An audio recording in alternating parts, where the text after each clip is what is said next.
your sports shows, updates, and interviews. The only way is the right way, I might say. Nobody doing it better, y'all some lightweights. Malik Wright, up all day and all night, pushing all the buttons up to something till it's alright. He looking at it from all sides and angles, got a stripes on his body like he played for the Bengals. Oh man, there's no one discussing it. They came, they stayed, they either did it or done it. Man, I love it, cause all they ever do is win. So kick back, relax, the TWSN.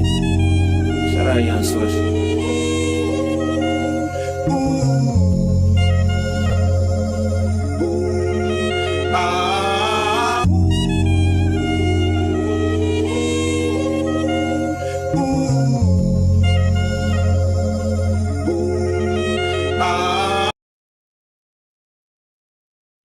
Thank you guys for tuning in to another episode of State of the Jungle with Malik Wright, presented by TWSN. I'm your host, Malik Wright, joined by my co-host as always.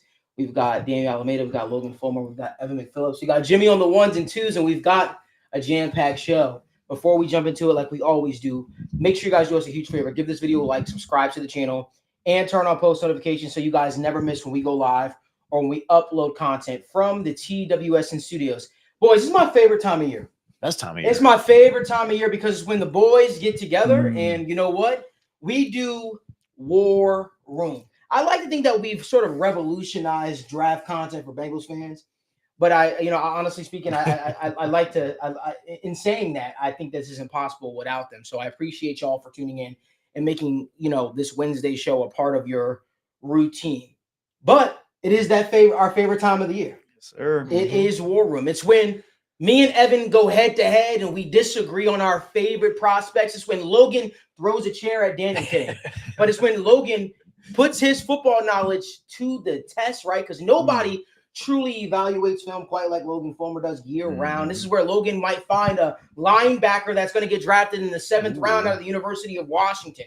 This is where Daniel might stand on the table for a ball-hawking corner out of Cal. We have no idea, but one thing's for sure, two things to be certain.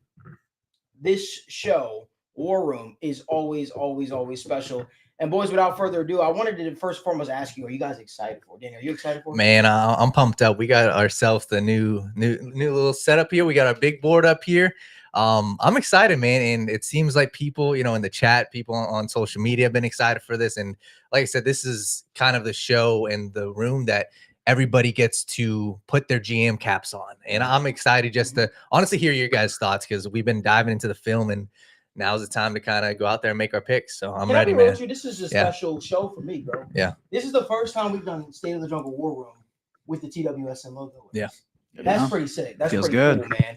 And there's so many things that I wanted to bring to Cincinnati from a draft party that I wasn't able to do. Obviously, other people have went on to do. But I was able to bring the War Room and keep the War Room to us. And that really, really, really means a lot to me. I appreciate that you guys were all excited about it. And the cool thing about this show, too, is we're going to do a little different this year. Not for every pick, but for certain picks.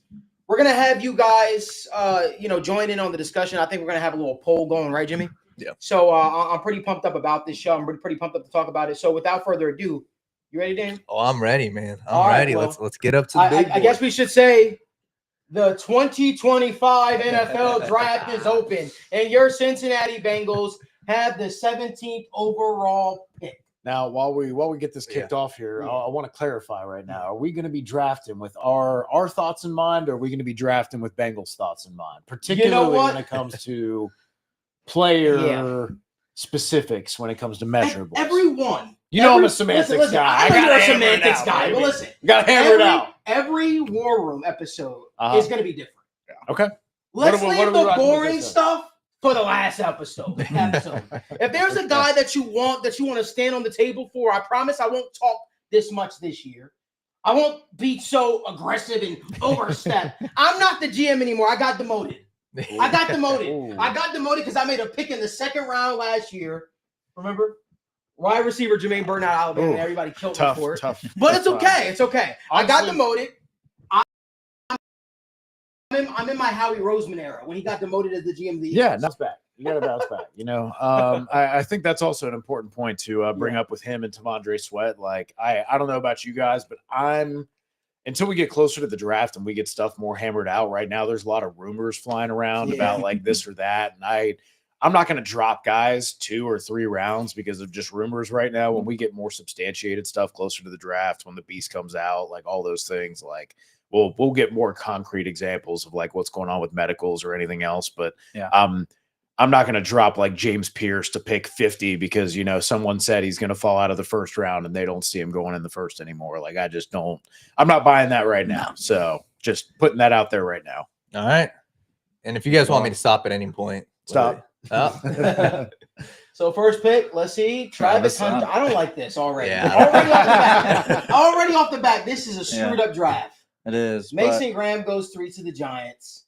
Well, Ted McMillan goes that's a to good the pick. Peach. That's a good pick. I was going to say. Raiders going to get Memphis Cam been Ward. moving up the board too. Jets. Actually, I can see that. That's such a Pete Carroll pick. Cam Ward to the Jets. The Jets. I mean, honestly, if he hey. fell, Well, yeah, but he's probably not. Another weapon for Bryce Young. Jahan Campbell going early. Had labrum surgery. Oh, Michael Williams. Thank the Lord. I don't want to have to talk Campbell. through that one. John A. Barron. Mike Green goes to the Dolphins at 13. Wow. So wait, let's pause on this for a second. The Mike Green goes off the board to the Dolphins at 13.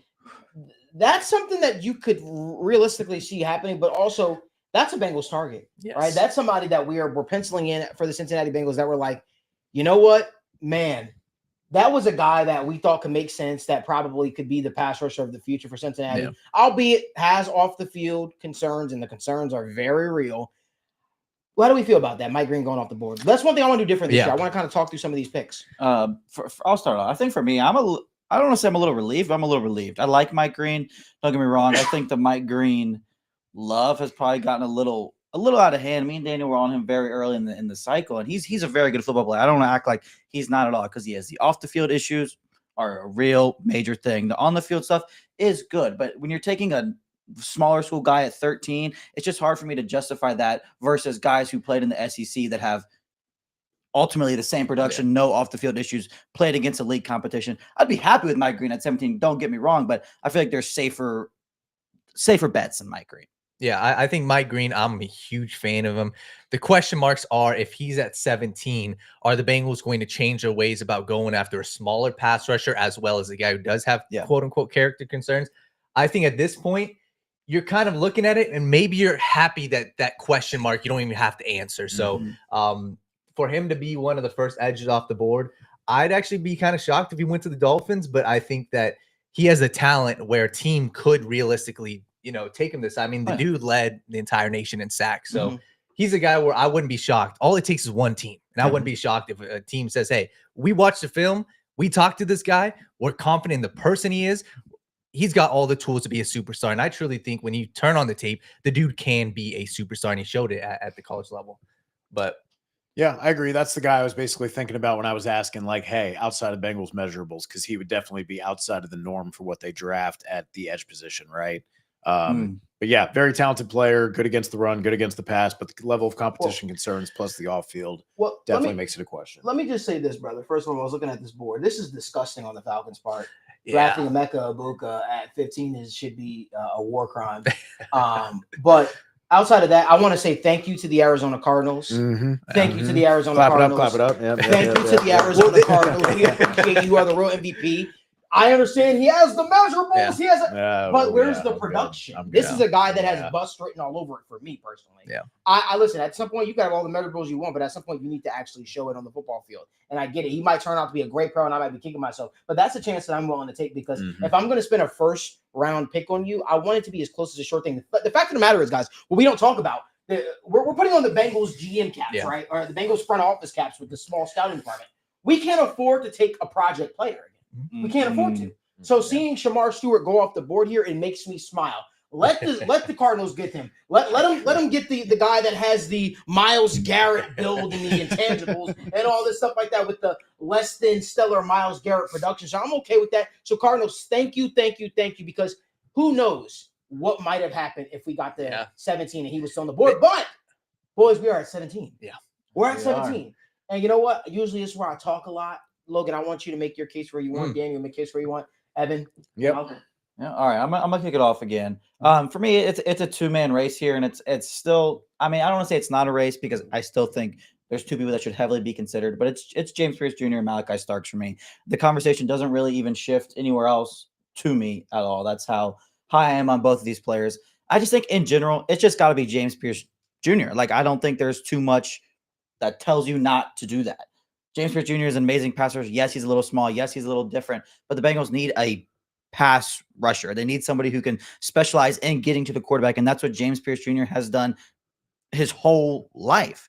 It's just a guy that's so athletic, a guy that can just win in so many different ways, athletically, around the edge, through you. Just there's so many ways that James Pierce Jr. can affect the game and then get to the quarterback, and that's all that the Bengals need. Yes, maybe his run defense won't be great, even though he graded out fine there every year, but still, he's a little small. You might have to get a little creative with him, how you use him on the early downs, but in general, he has never not been an elite pass rusher. That has never been a question with him, and it will never, ever be a question with him. He is going to get to the quarterback. He is going to sack the quarterback. He is going to make plays in the game.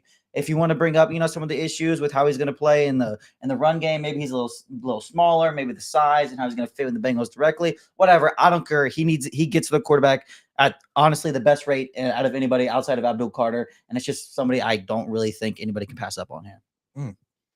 Yeah, no, I when I think about this from where we were just a couple weeks ago, when we talked about how dire of a need you had at defensive tackle, I think if we're looking at it very plainly, you're not satisfied with it, but you can make the argument that you have 2 starters and 2 backups, right? You at least have a rotation. You don't feel great about it. You definitely want to add to it, but I don't know how you can look at the edge position right now and say, with Trey Hendrickson up in the air, even though we're hopeful that he returns, with Sam Hubbard no longer being around, you can't count on Miles Murphy. Cam Sample is coming off the injury. There's a lot of question marks surrounding the edge position. So I can't even tell you who the other starter would be opposite of Trey Hendrickson, let alone who the following backups would be. So that's where I look at, like you said, James Pierce Jr. Yeah, you can kind of nitpick his game a little bit and say, yeah, he doesn't always maybe hold contain well, can get a little bit over aggressive sometimes, but he's extremely explosive. I know some people say that he kind of guesses the snap count sometimes, and that kind of aids him a little bit, but that is a skill, right? Is having that feel for the game. And if that is something you can do, that's something you can do, right? So I think that's something worth considering. And even though we're talking about the run defense, you need the pass rush juice right now, right? Absolutely. You can find quality run defenders. You can make up for that beef by getting guys like DJ Reader, those style of guys, and kind of insulating the interior of that line. You can find ways to beef up your run defense, but you really need a potentially deadly pass rusher. He's looking at 6'4", like 245, 250 right now. Yeah. Again, if you're the Bengals, you have to be comfortable kind of dipping out of that weight class, because if you're talking about a Nick Skirton or a Landon Jackson or a Jack Sawyer, I'm just saying this is way too early. Okay. And you like Nick Skirton as a prospect? I like him as a prospect. I do. So I think when you're talking about him versus guys like Donovan Azarik, I'm going to work on Azaraku, thank you, who had an excellent combine, who came in at a higher weight than most people expected. Long arms, 34 inches, right? 34 and a half. So like can absolutely just give guys absolute fits on the edge, and is an absolute problem. Anytime you run into a guy who's a power kind of guy like an Orlando Brown Jr., right? You could just give him fits all day with those kind of matchups. That would be kind of the tier that I would put him in.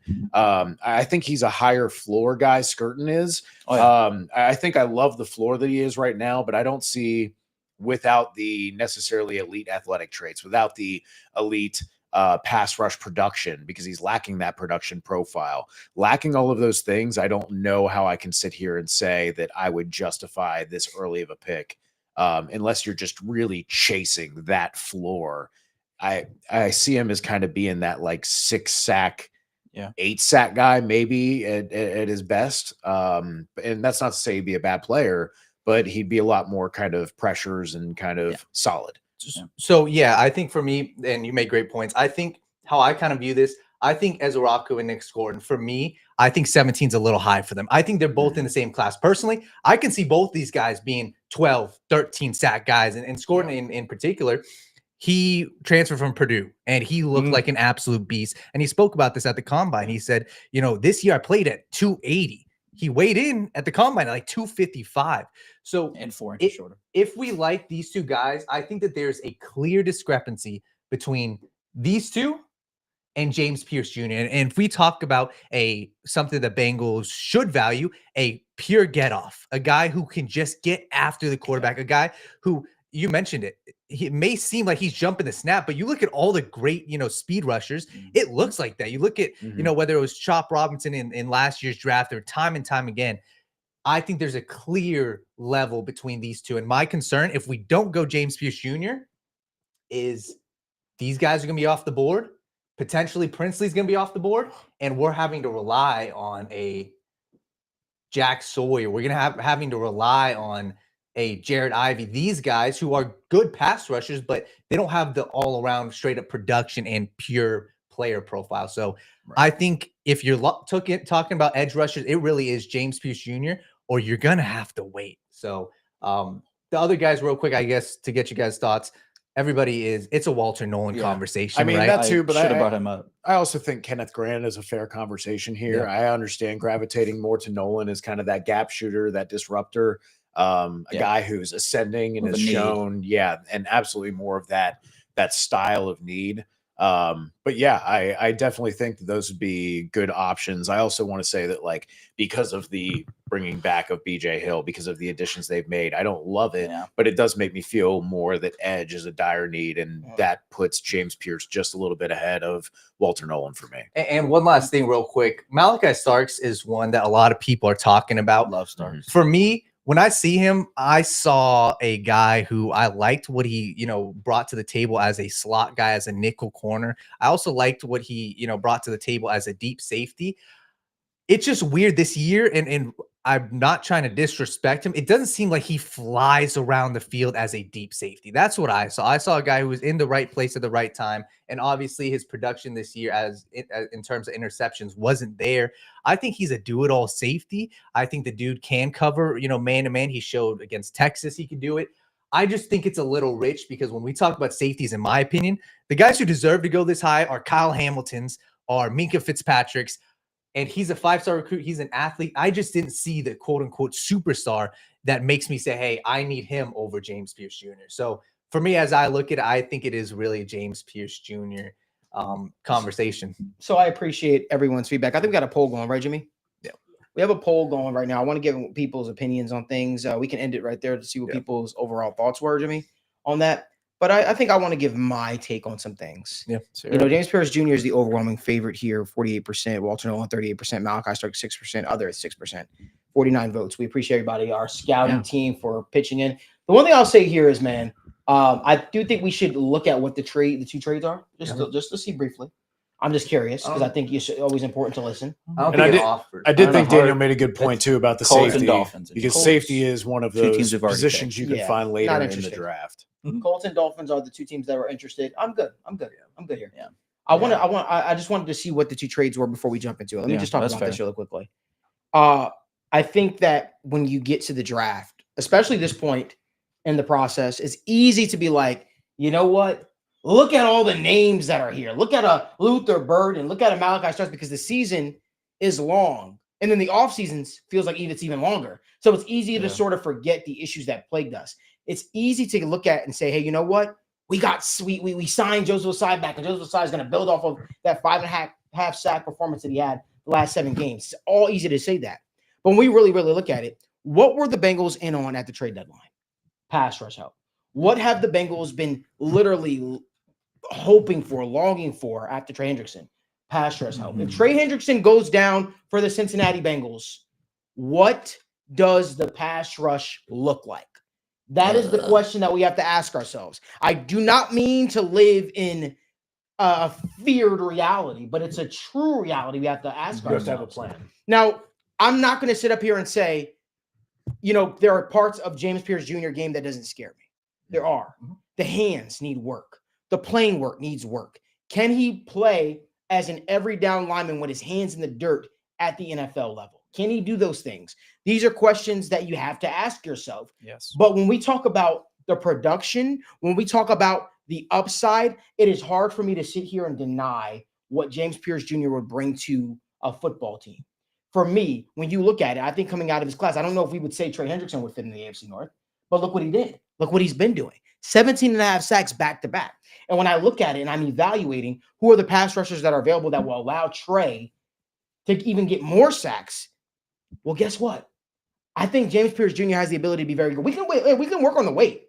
We can work on the weight all You can day. eat more food. You can eat more food. You can work with Trey Hendrickson and develop your pass rush move. We said Trey Hendrickson worked with Joseph Ossai. We can work on all those things. And if the issue is with James Pierce Jr., what everyone's saying it is, hey, you know what? It's attitude. I can deal with attitude. I can work with attitude. Absolutely. It's the stuff off the field that does not come with a James Pierce Jr., right? That with other prospects, it would be concerning to me. So when I look at it, James Pierce Jr. to me is the obvious answer for the Cincinnati Bengals. He's the obvious guy. He makes the most sense. So guys, I don't know where you stand, but where I stand is I think James Pierce Jr. is a guy that we will have our pass rusher of the future, and he's a guy that I'm excited about. So James Pierce Jr. is my pick for you. I don't know where we all think I as a couldn't agree collective. more. I think we're all good with it. All right. Yeah. James Pierce Jr. All right. Get him in here. James Pierce Jr. All right. Wrap it up. And listen. I like Walter Nolan. I do. But to me, I feel like if you draft Walter Nolan here, you're also punting on the production of guys like Chris Jenkins Jr., McKinley Jackson, guys that you really are excited about. Listen, I love Walter Nolan. I think Walter Nolan is going to go on to be a very, very good pro. I do think his pass rush set is limited. I think he wins a lot with the bull rush move. Yep. But also, it's a deep defensive tackle room for the Bengals, and he's going to have a hard time actually finding playing time on the football field. But I like this pick overall. What are your thoughts? Yeah, I think the only slight worry that you have with James Pierce Jr. is the initial fit right away on early downs, or just there's still no obvious fit to take away Trey off the field early in the games, which is where, maybe you kind of would run a different style of edge. But that's where Joseph Ossai can fill one need, Miles Murphy can fill the other, and then boom, you have your sick pass rush duo and James Pierce Jr.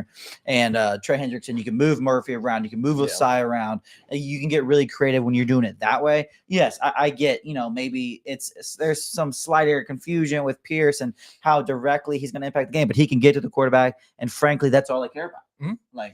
Yeah, and just when you look at Pierce, I think, and I do understand the concerns. For me at this point, it really is, what's your alternative? And the only alternative for me was a Walter Nolan. And I am concerned. I think you take Walter Nolan if you're confident that dude is going to be a superstar pass rusher. As of right now, I'm not. And I think that there's better value with these defensive tackles in round 2 and round 3. And it really is, what's your replacement value of the pass rushers? And I wasn't a huge fan of these pass rushers in round 2 being 3 down potential edge rushers. So I like it. I know that there was Malachi Starks. Like I said, I'm good. I think there's better, better value at safety. Somebody mentioned Nick Emanuari. We didn't really touch on him. He was still available. I just think it's a little rich, and it's also, you're banking on a dude who he was productive, but he missed a ton of tackles. And for me, he just wasn't a full all-around safety that I'm ready to take over and forget about, hey, a guy that I think in James Pierce Jr. that can be my star pass rusher. I saw people brought up Harmon out of Oregon too. I really like Harmon. I just don't think that he's in that same tier as you would have for Walter Nolan and for James Pierce. I feel like they were kind of the last part of that tier with Malachi Starks, and that was kind of what we were looking at squarely there. Everybody else, as much as I love Harmon, I do think there are questions about his consistency in tackling. He is a great disruptor, and I'm not a big guy who harps on finishing all the time, but when I'm talking about you need to be finishing better, like it's an issue. So that's definitely names off the board. So real quick, Walter Nolan went to the Tennessee Titans. The Giants got Shador around. It worked out good for them. Right? Wow. So the draft sort of looks somewhat real. They learned after taking Daniel Jones so early last time. You know what I'm saying? Jack Beck goes in the second round of the Patriots. Xavier Watts off the board. Booker gone. They go receiver back to back with Ted Williams. And then they go with Jack. I don't know. Tyler Booker to the Jets. Princely to the Cowboys is a good one. I think even some of those DBs are, worth kind of bringing up how they aren't here. I think they fit in really well with Al. I don't know if they necessarily go there round 2, but I think Al would like those style corners. Here round 2. I mean, there's a lot of good names on the board. Obviously, Xavier Watts is one of the guys that's off the board. You went pass rusher, so I'm curious if there's any names that are kind of sticking out to you guys. But I'm really interested what this trade back is. Okay. Seems Interesting. Do you guys see anybody who you're like, oh, I absolutely like, I'm We go going to guard. stand on the table? I or think like, there's. I think there's some good value here, but that is, we'll see what the trade down well, is now in general. I'm willing to hear Yeah. out Tate Ratledge with tackle. Do we want to throw that in there too? Yes, because I think there's a couple Oh, guys. there's I some think good guys here. Donovan Jackson's Yeah. a huge Right. one for me here. Okay, so talk about Sabaino. Donovan Jackson. I mean, just in general, he's been rock solid for Ohio State for a long time. He came in and played guard at a pretty reliable rate, and then kicked out and played tackle at a borderline elite level down the year. Like having that guy, that flexibility to provide you really steady guard play that can come in and be honestly a pretty good tackle. There's some people who might even think he is just a tackle, but having that elite flexibility with that high floor, Bengals love their Ohio State guys too. I just think, it's a good combination of like position of need, BPA, you get the flexibility, you get the tackle upside, you just get a little bit of everything with Donovan Jackson. I think he's a very high floor pick here. I don't really see him struggling too much. He's just a really solid player that can do a number of things, and he kind of just fits really well with what I think the Bengals need. So there's one kind of glaring red flag with Jackson to me. And so you're 22 and you're a senior, and you've been playing guard for 3 seasons, basically 2 years as a starter. And even at a 22-year-old at Ohio State, your true pass block grade is 46.5. Yeah. So when the gimmick plays aren't there, when the running little play action, the little tunnel screens and smoke screens aren't there, and you've got to sit back and you've got to take a true drop, which again, the Bengals are one of the highest rates of true pass sets in the NFL. You have one of the most true drop back dependent games where you're taking 5 and 7 step drops. Do you trust that guy? The thing is, like, we're looking at like the true pass set numbers here that Dana had just pulled up for a second, is when he first made the switch to tackle, he was terrible, and he allowed a lot of pressures, a lot of stuff very early on in his time in tackle. But then once he went down the stretch, once you went into the college football playoff games, he was looking like a completely different player. So I'm not saying he's an elite pass protector, but I think he's probably should fall more in that average to slightly above average range than a plenty below average here. And I think it's more of an average, which is still good. If you're going to give me guard play and tackle play at an average rate, I think that's a pretty good valuable skill set here still. Yeah, I think Okay. for me, as I look at it, I think I've got 3 guys I'm kind of circling. I think there's plenty. I'm looking at, if I were to boil this down, I really like Ariante Ursary. We'll talk about him in a second. Talk about Tate Ratledge. I think that this is a huge group of offensive linemen that you would really kick yourself if you missed out on one of these guys, right? Because I personally, when you head to round 3, I think these guys will be gone. And sure, there's some other good ones, but I think this entire group, it's kind of an end of a tier, could be I think all these guys, Ozzy 6'7", but Ariante Ursary, for me, the offensive line conversation is you got a guard who has dominated at guard, or you got a tackle who's dominated at tackle.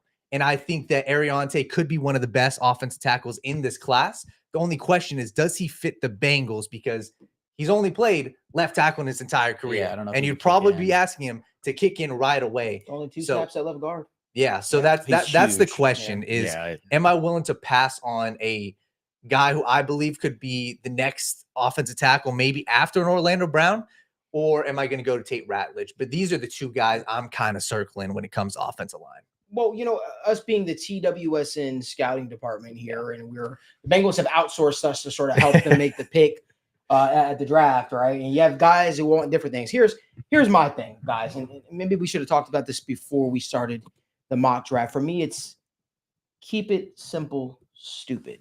Yeah, stupid. Like I'm being honest. Where the Bengals have had issues is they try to be the smartest people in the room and they try to overcomplicate things. To me, guys, Bengals fans, let me just say this: this isn't a pretty draft for me. This is not about a pretty draft. This is about fixing the trenches, right? This is about getting quality players because clearly you weren't. There's a reason why the top guards in the market did not make it to free agency this year. Yep. There's a reason why. The league is telling you, hey, listen, this might not be a position that you value, but this is a position that we value. So for me, you were blessed to get James Pierce Jr. in the first round because any other draft, he's probably not there. Listen, and when you look at it, right, and you look at it and you talk about a guy like Tate Ratledge, he should not be here right now. That's the way I see it.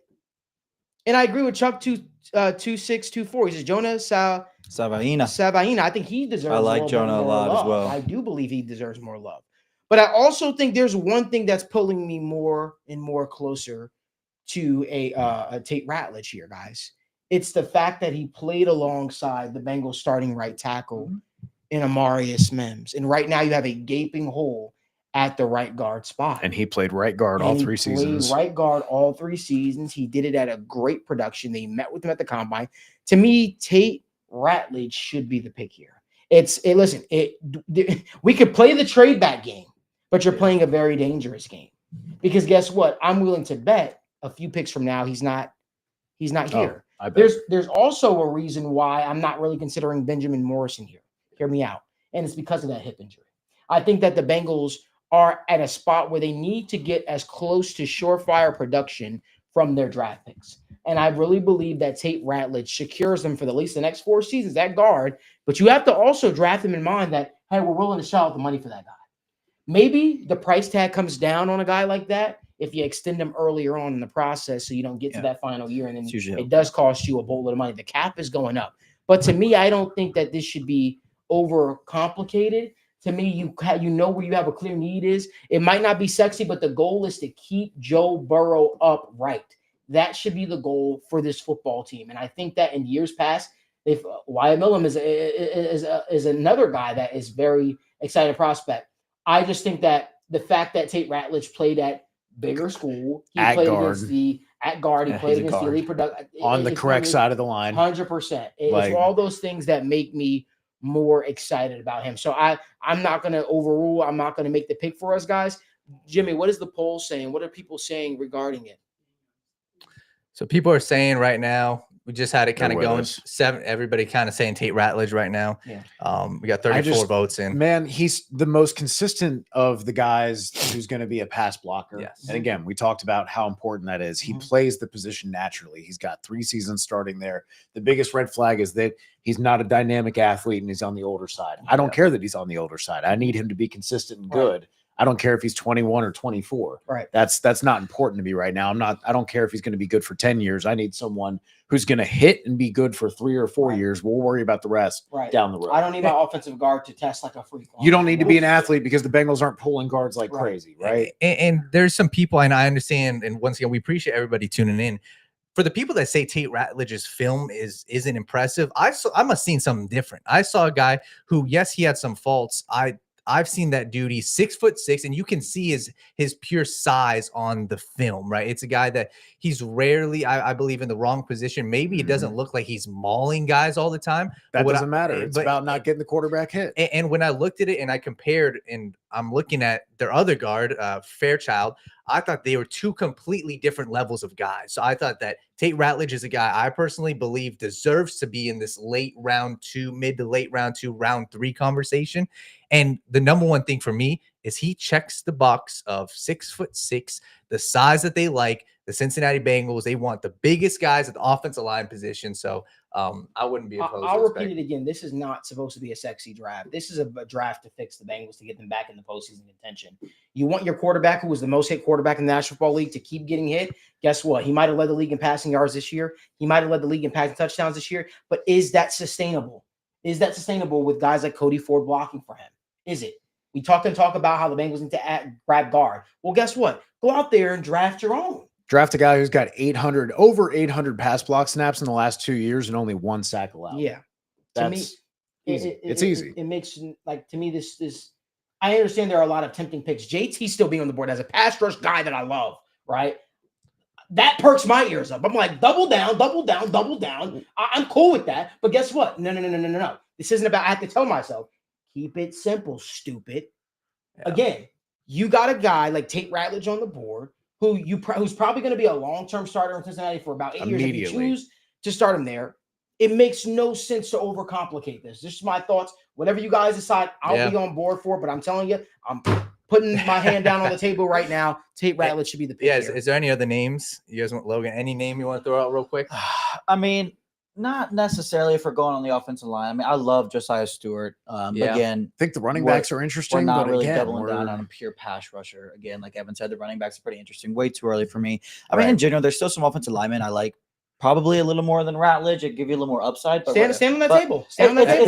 It's not nothing to like really go home about. I think there's a few higher upside linemen, but like we said, that's not necessarily always the point. We don't necessarily. I think Jared Wilson is a better football player. Really? I think Marcus Mimbo is a better football player. I think Jonas Savaina is a better football. He plays center. Yeah. That's it. That's just the one problem with him. He's only played center in college. He did some guard work throughout the pre-draft stuff. He's a phenomenal athlete. Best offensive line athlete you're going to see. A little smaller sample size for him compared to Ratledge and some of these other guys. But again, these are just more of upside plays. And Ratledge is by far one of the higher floor plays just in the offensive line in the whole class. I just want to point out while he's highlighting pass block grade, it's important to note when PFF is evaluating, they are giving 0, +1, +2, etc. on how they grade these. Center is a lot easier to have higher grades because you are going to have fewer negatives. It is hard for a center to lose a block so bad that the quarterback then gets blown away and it looks bad. It's a -1, it's a -2. So they accrue a lot of +0s, +1s, +1/2s. And so that consistency also builds up their grade. So you want to take the pass block grade sometimes with a grain of salt when it comes to centers because you have so many net neutral plays that consistency factor kind of builds up for you over time. And it's not someone you expect to lose or be faulted for a lot because there's a lot of combo blocks involved. Yeah. And I think I'm pretty much on the same wavelength. I'm a fan of Somebody said Wyatt Milam. Most people don't. Can you click them again? Yeah. So the only problem I have with all these guys is you have a high. Absolutely. Are these guys more talented football players who could be all pro or Pro Bowl level guys? Absolutely. But the appeal of Tate Ratledge is that you get a guy who has played the position. He's not changing from left tackle to the other side of the line and playing a different position that you've never seen him play. They've got all these different question marks, either through health, through production. Again, like I know we talk about the versatility of some of the Ohio State offensive linemen like Donovan Jackson, but I just look at that and go, you were 22, you played the same position for 3 years, and your pass block grade was below average. Like, I'm supposed to be thinking you're the best of the best. Why would I believe you if you couldn't put that on tape? The only other thing I want to bring up, and I know Ratledge played right guard and all this stuff, but let's not act like we don't also need a left guard. Yeah, you know what I mean. Like, while I think obviously, who's played left guard? You know what I'm gonna say, but like we're talking about from moving to the other side of the lines, move from left tackle to left guard makes more sense if we're projecting for a guy like Milam than it does to project him at right guard, like we were talking about with Ratledge. Imbo is another guy that's played right tackle. Maybe he can win a right guard as well. I like him a lot, and like I think I'm pretty sold on Ratledge. I think for the Bengals it makes sense. No problem. I'm just very confident in Marcus. I think he's one of the flashiest guys. He's not unique lineman, the exact size that they want, 6'4". And that's kind of what you're getting, an athlete. You're getting a guy that can project. And I think personally, he's going to go a lot higher than this because this is a dude he flashed a lot on the tape. But I'm pretty sold on Tate Ratledge here if you guys are. I like Ratledge. I got no problem with it. Like I said, with all my worries about the upside, is made up for in the fact he's playing a position we want. He's played next to Mims. It's his high floor pick. Right. So while he might not have the upside, he checks so many other boxes that some of these other guys don't. This is the layup. It's not the sexy. Yeah, that's exactly what I was talking about. It's not a dunk. It's not an alley-oop. It's not a 3-pointer, but it's a bank shot, mid-range. When was the last time you felt good like they hit on an offensive lineman? Like I love Amarius Mims, but I'm willing to concede that we need a little bit more time before we make a verdict on him as a player overall. But I just think it's an easy this guy's going to be something. I think this is the first time in a little bit, probably since the Burrow draft, where you say that our first and second pick, we feel very good that they're going to turn into very solid pros for us. Right. Yeah. Even if they don't achieve the all-pro or Pro Bowl upside. Yeah. Lock them in. 49th overall pick in the 2025 NFL Draft. Your Cincinnati Bengals select Tate Ratledge, guard, Georgia. I clap for that pick. All right. I clap for that pick. Yeah. I really do. Trey Amos there off the board. Listen, too. I don't know how. So far, I'm feeling very good about our first two picks. James Pierce Jr. Obviously, James Pierce Jr. probably has more questions in terms of the weight, in terms of the hands, but those are all things that can be fixed. Those are all things that are correctable. Green Bay gets JT. Wow, that's a good pick for the Chargers. So let us know down in the conversation. What do you guys think of the draft so far? We're trying to include you guys in the conversation as well. Tate won the poll. Yeah, Tate did win the poll. Donovan Jackson to the Texans there finally. I think it's blind. Travion Henderson was in the poll. Yeah, I just put him there. I couldn't And figure out just kind of to exactly who talk else through would. some of the other options, we talked through the offensive linemen. It's a weird spot for D tackle where you've got a lot of guys with question marks. I know the backup D tackle from Tennessee.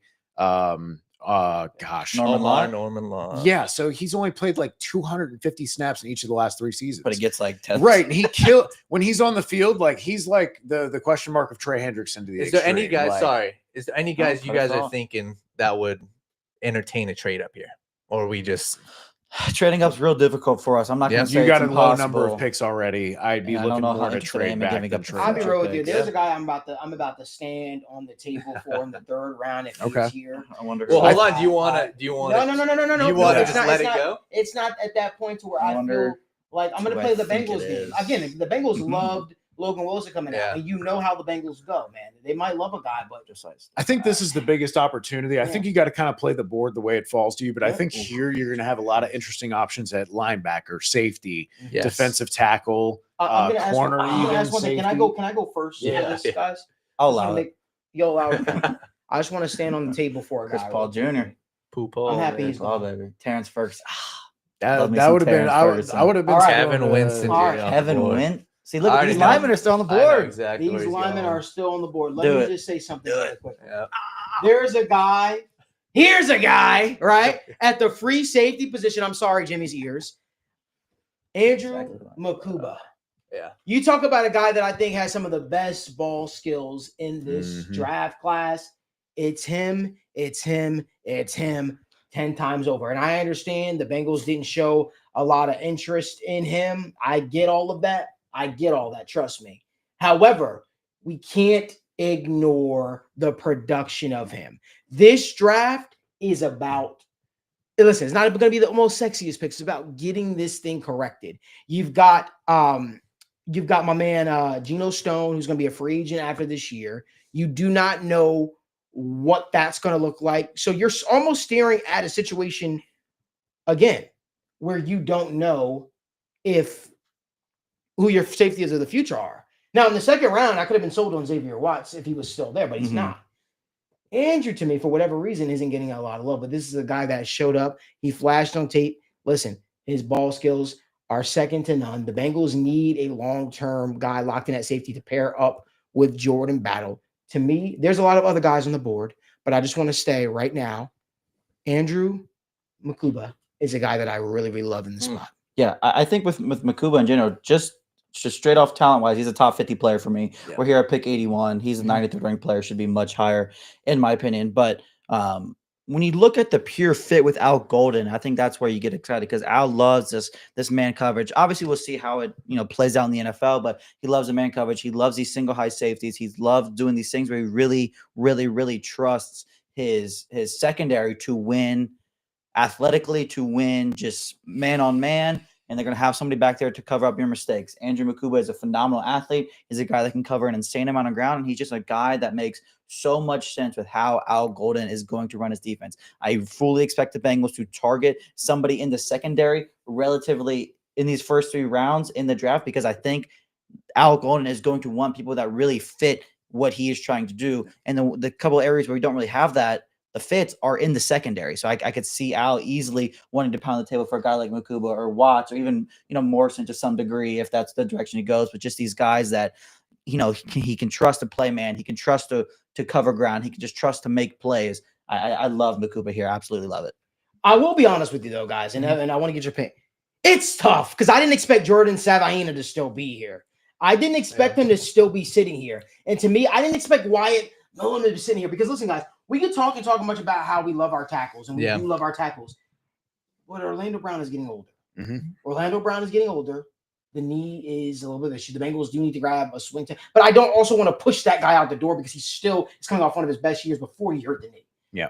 I still think there's a lot there. I just want to say I love Makuba here. I really, really do. Mm-hmm. But the fact that Jordan Savaina is still sitting here, the fact that Wyatt Millen is still sitting here, now we're talking about considering these guys a little bit more. So my thoughts looking here, right? We've got 4 trade offers. And like you said, there's a lot of guys here that we're looking at for tackles that we're looking at that we're like, man, they have tackle guard versatility and we really like the profile. Safeties who have great ball production that I agree. Makuba, absolutely. A great compliment to a guy like Jordan Battle. The forced incompletion rate, the 5 interceptions, 0 touchdowns allowed, and over 350 coverage snaps, absolutely has that range to be able to cover. If you said, hey, could we trade back 15, 20 picks, and then we get an extra 4th-round pick, and now we can get maybe Deion Walker and Jamari Caldwell. Maybe we can get one of those tackles and Jamari Caldwell, and now you've got a guy like a DJ Reader build who is a nose tackle who can play the run, but also has that pass rush upside. You can have that versatility that you can rely on the field to potentially where if he looks good in camp, he might be able to start at that position for you and offer a little bit more to that than what you've gotten before. Has been good against the run, good against the pass, has great size. I think he weighed in at like 320 pounds, but still has great wiggle and shake, good ability to get in between the tackles. If we could trade back and get another pick of his caliber, man, like if you take him and like, again, I'm just spitballing. If you double dip at D tackle because you didn't get to earlier, right? And say, hey, Jamari Caldwell and Deion Walker, and you walk away with that, like you're feeling a lot better about your potential for the interior. Now I'm saying Deion Walker, that's not someone I absolutely love, but it's just an example for a guy. Or if any of these tackles, if Marcus falls farther, if the West Virginia tackle falls even farther, if Wyatt falls farther, if Makuba falls farther. Like that's the thing is I see a lot of guys here, and if we could trade back 10 picks, 15 picks, the interest, not the offers, but the interest. We're at 81 right now. So we have Browns 94. 94. So to go back 13 that's spots? The Browns. We're not trading with the Browns probably. I think the 49ers at 100. The 49ers, I mean, that's a decent jump back. I'm not going that far, to be honest. The 49ers probably have 80 million comp picks. So they could probably throw a bunch of those at you if you're interested in trying to do something. Yeah, 100, 113, 138. I mean, that's just that's about the only team I'd consider just because they have look how many picks they have left. That's a team that'd be willing to give you multiple picks, which is what the Bengals would be looking for in this scenario. But it is a 19 spot drop off, which is a healthy margin. Yeah, I think that there's definitely a lot of guys I like. I would definitely entertain a trade down. I do like Savaina. But that's the thing is you start getting into the range where you were talking about when you have Anthony Belton. You have after testing, I'm not as big of a fan as Harold Fannin Jr. as I was going in. But this is where you start talking about, hey, like we would like a lot of picks in the next 50 to 100 picks to get a couple guys to where, hey, wide receiver, linebacker, safety, corner even would be defensive tackle. Aeneas Peebles, you want a pass rushing guy right there? There you go. Take Jamari Caldwell and take Aeneas Peebles. I like that combo better than I like the Deion Walker. Like then you solve your pass rushing and you get a pass rushing nose tackle and a 3-tech guy. Like, and then you solve your D tackle rotation. I got Jared Wilson still there. So that's why I like the trade. Georgia line. I know we have like 1 or 2 guys up top we really, really like, but I can go down the board 20 picks and say I really like any 3 real or quick. 4. We can try one. Let's try a trade down. I'm good to trade down. What do you think? I would trade down maybe 8 to 10 spots. I'm open to trading back. I'm open to trading back and seeing what's potentially. But again, I think we're playing a risky game with Makuba because I do think that he's the last of the safeties, especially with Kevin Winston went off the board right before. Yeah, I understand, and I'm just trying to make the argument for it. But again, I told you this. I love the ball production and I love his style. Yeah. Well, how about we do this then? I'd be willing to do Makuba now, and I'd be interested. I don't know. I'd be interested in trading up. I don't want to trade up because you lose picks. You can't lose. This is not the Bengals where you had 10 picks. Holes. You have 6. Who has the most picks? The most complex? The 49ers. It'd be the 40. Bro, they have like 8. It's up in the trades. You click on the 49ers. They just have. So the 49ers have 100 and 113. I think Makuba will be gone by then. They have 8 picks remaining. Yeah, that's a lot. That's what I'm saying. If we were there, absolutely, I'd trade all of them to trade up. Like Rams have 90 and 101. They got 127. Rams have a good healthy amount. So what if we try 81 to 90 and we get? I mean, that's probably what you'd have to get unless you want to throw something else in there. Yeah, just try 127. Okay, well. It says it's likely. Yeah, they would take that. Are we willing to move back? How would you feel about this 9 spot move back here? I'm good with it. I see at least 8 guys Makuba, I'd like it. Man, I really like Makuba. All right, up to you guys though. Do me a favor. Yeah. We got to do it the Bengals way though. We have to. Try one. No. Try to go for 101. 101, and then we'd try it. 7% chance. I'm a Powerball guy. Nope. All right. Well, then how about? That's why I haven't won a Powerball yet. No. Include 127 instead of 101. Oh yeah. Let them cook. And then do. Well, they're about to accept that one as it is right now. 190. Oh, okay. You're trying to get another one in there. Yeah. That could be fun. At 190. Go 190. 190. 195 season. Was that 40. Offer it. I don't. Yeah, All right, now I was take gonna say I 195 don't out of think it. that. I don't Add think that's 201. realistic. I'm my with goodness. it. We're trying to fleece these guys. We got for 2 9 attempts left. We got spots. 2 Yeah. attempts Take left. that out. Now take two. They're moving up 9 spots, y'all. Like we're being. All right, now just take that one out. Now we can accept it. Okay. If they accept. All right. That's how they do it, So, though. that's how the Bengals do it. How they do it. Listen, They're like, oh that's- shit! Finally, we'll take it. I Yeah, guess. Yeah. I like that though. Let's see who All comes right. off the board though. Let's hope Rams it's- just moved up to take Jordan Burch. Good player right there. Very good player right there as well. Ozzie, that's a good fit for Seattle. But guys, let's talk about Milrow to the Steelers. Let's actually talk about why we traded back. That gives the Bengals even more picks now. In the Yes, draft. we Whereas need they only it. had 6. You at some point the Bengals will have to probably entertain a potential trade back There goes Marcus. and seeing if there's something else that they can grab. There goes All right, Caleb 2 Williams. more. 2 more. There you go. Oh, You get hold one. You on, can either your hold tackle on. or your safety right away. Right now, all the tackles are gone though. For most, not all of them, I'll say, but Now, but hear me That's out. not what we There's still care a guy for. that I love at tackle Yep. that I'm happy about. But Makuba is still sitting here. do it. Are we scared about this pick? Are we? No.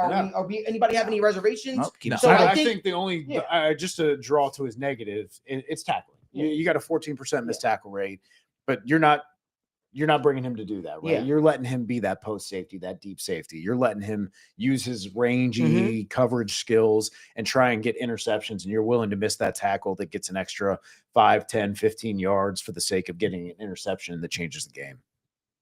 Yeah. Yeah, I'm pretty sold on McCool. Yeah, you don't seem happy about it. No, I do. I'm excited. He's just doing his due diligence. Yeah, I'm just looking. I'm trying to do. What, No, does I'm cool with everybody- Makuba here.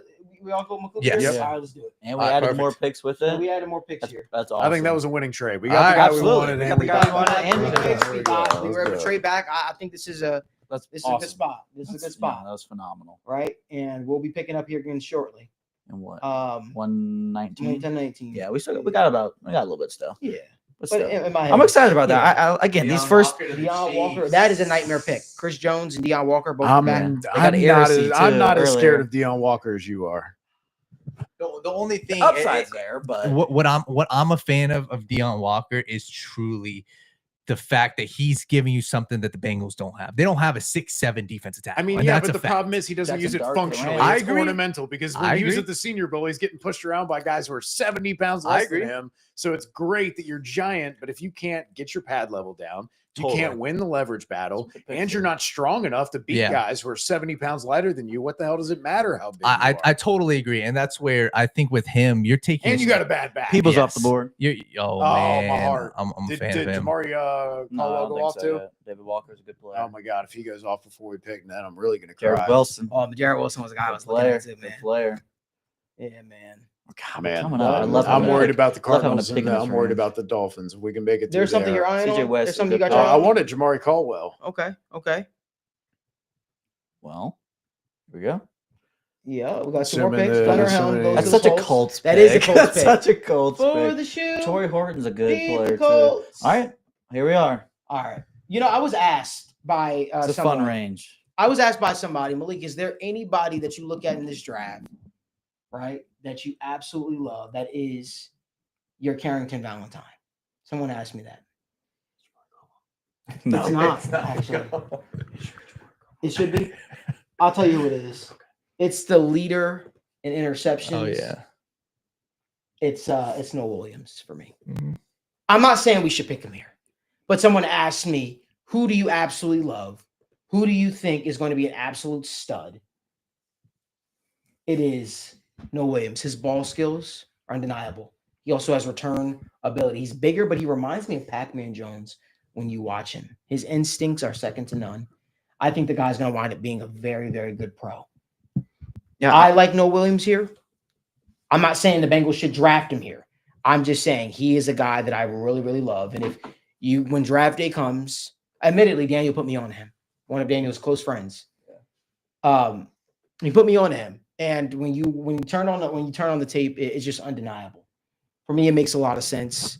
Some team's going to wind up getting a very, very good player. Noah Williams makes a lot of sense here at cornerback. The Bengals have question marks after this year when it comes to the cornerback position. Danny, you can pull up his tape. I believe he played at 2 different colleges. Yeah, he played at UNLV and he played at Cal. I'm a huge fan of him, and I think that if we're talking corner, and you're talking about Al Golden's system, yes, no him and Williams Makuba is a fire is addition a to that fire. Al Golden And you want to system, talk dude. about what Al Golden loves? Al Golden loves press man corner, standing That at can make- 6'1" that can make tackles. He led the college football nation as a corner with 7 interceptions this past year. To me, it's absolutely undeniable. That guy's going to wind up being a great player. And you want to talk about a guy that can tackle? Yeah. That is no Williams. Totally. I'm a huge fan of him. And I think if you're talking about a guy, some people may consider this a reach. I'm looking for good football players. This is a guy like that. I've known him for a while. He's loved the game of football. And this is a guy you have no questions about him coming into a new team and working his ass off, right? Went from UNLV, went to Cal, and immediately became their best cornerback.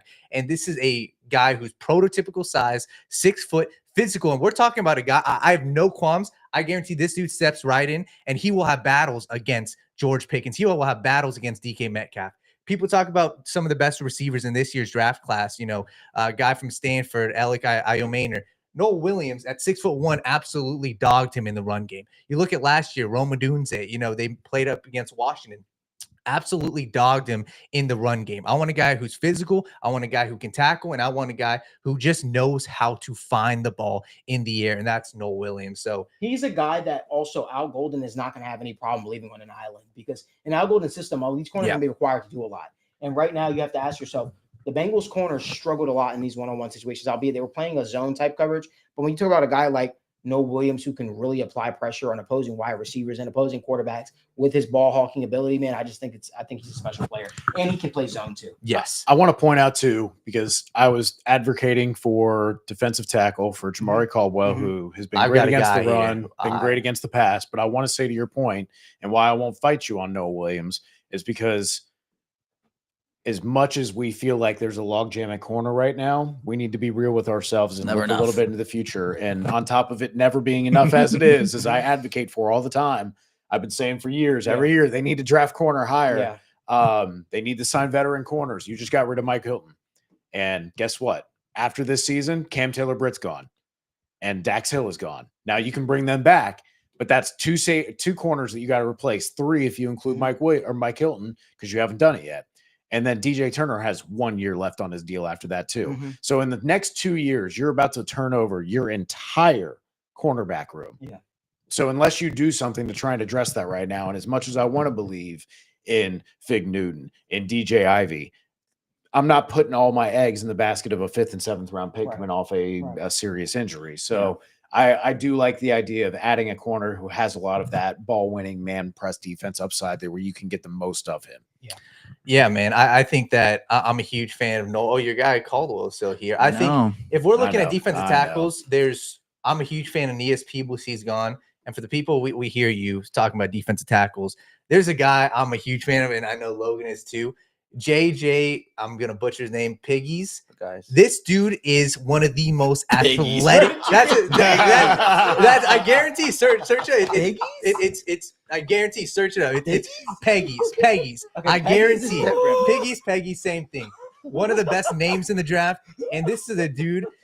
I'm telling you, search it up. It is. I guarantee it's Peggies. JJ Piggy. And I promise you, this dude would be a fan favorite. This is a dude who played fullback. If you look, I wish we could pull up the stats. He has seven rushing touchdowns this year. His former tight He end. is a blur when it comes to defensive tackles. If you talk about a quick first step, this is what you're getting out of him. And he's a guy, like I said, the fact that he tried out at fullback, they had him running Wildcat. This dude is athletic. He played alongside Walter Nolan, and many times, to be honest, when I watched both of those guys in the pass rush, he's got moves. He's got a swim move. He's got a quick first step. So defensive tackles on the board. I haven't really touched on Caldwell, but he's the guy I'd be circling, saying, hey, round 4, if you want pass rush, if you want upside, I'm talking about him. So I think keep in mind we do pick as well, though, in a few more spots. Yeah. Oh, beautiful. I forgot. Yeah, I'm cool with waiting on Caldwell and hoping he's there later.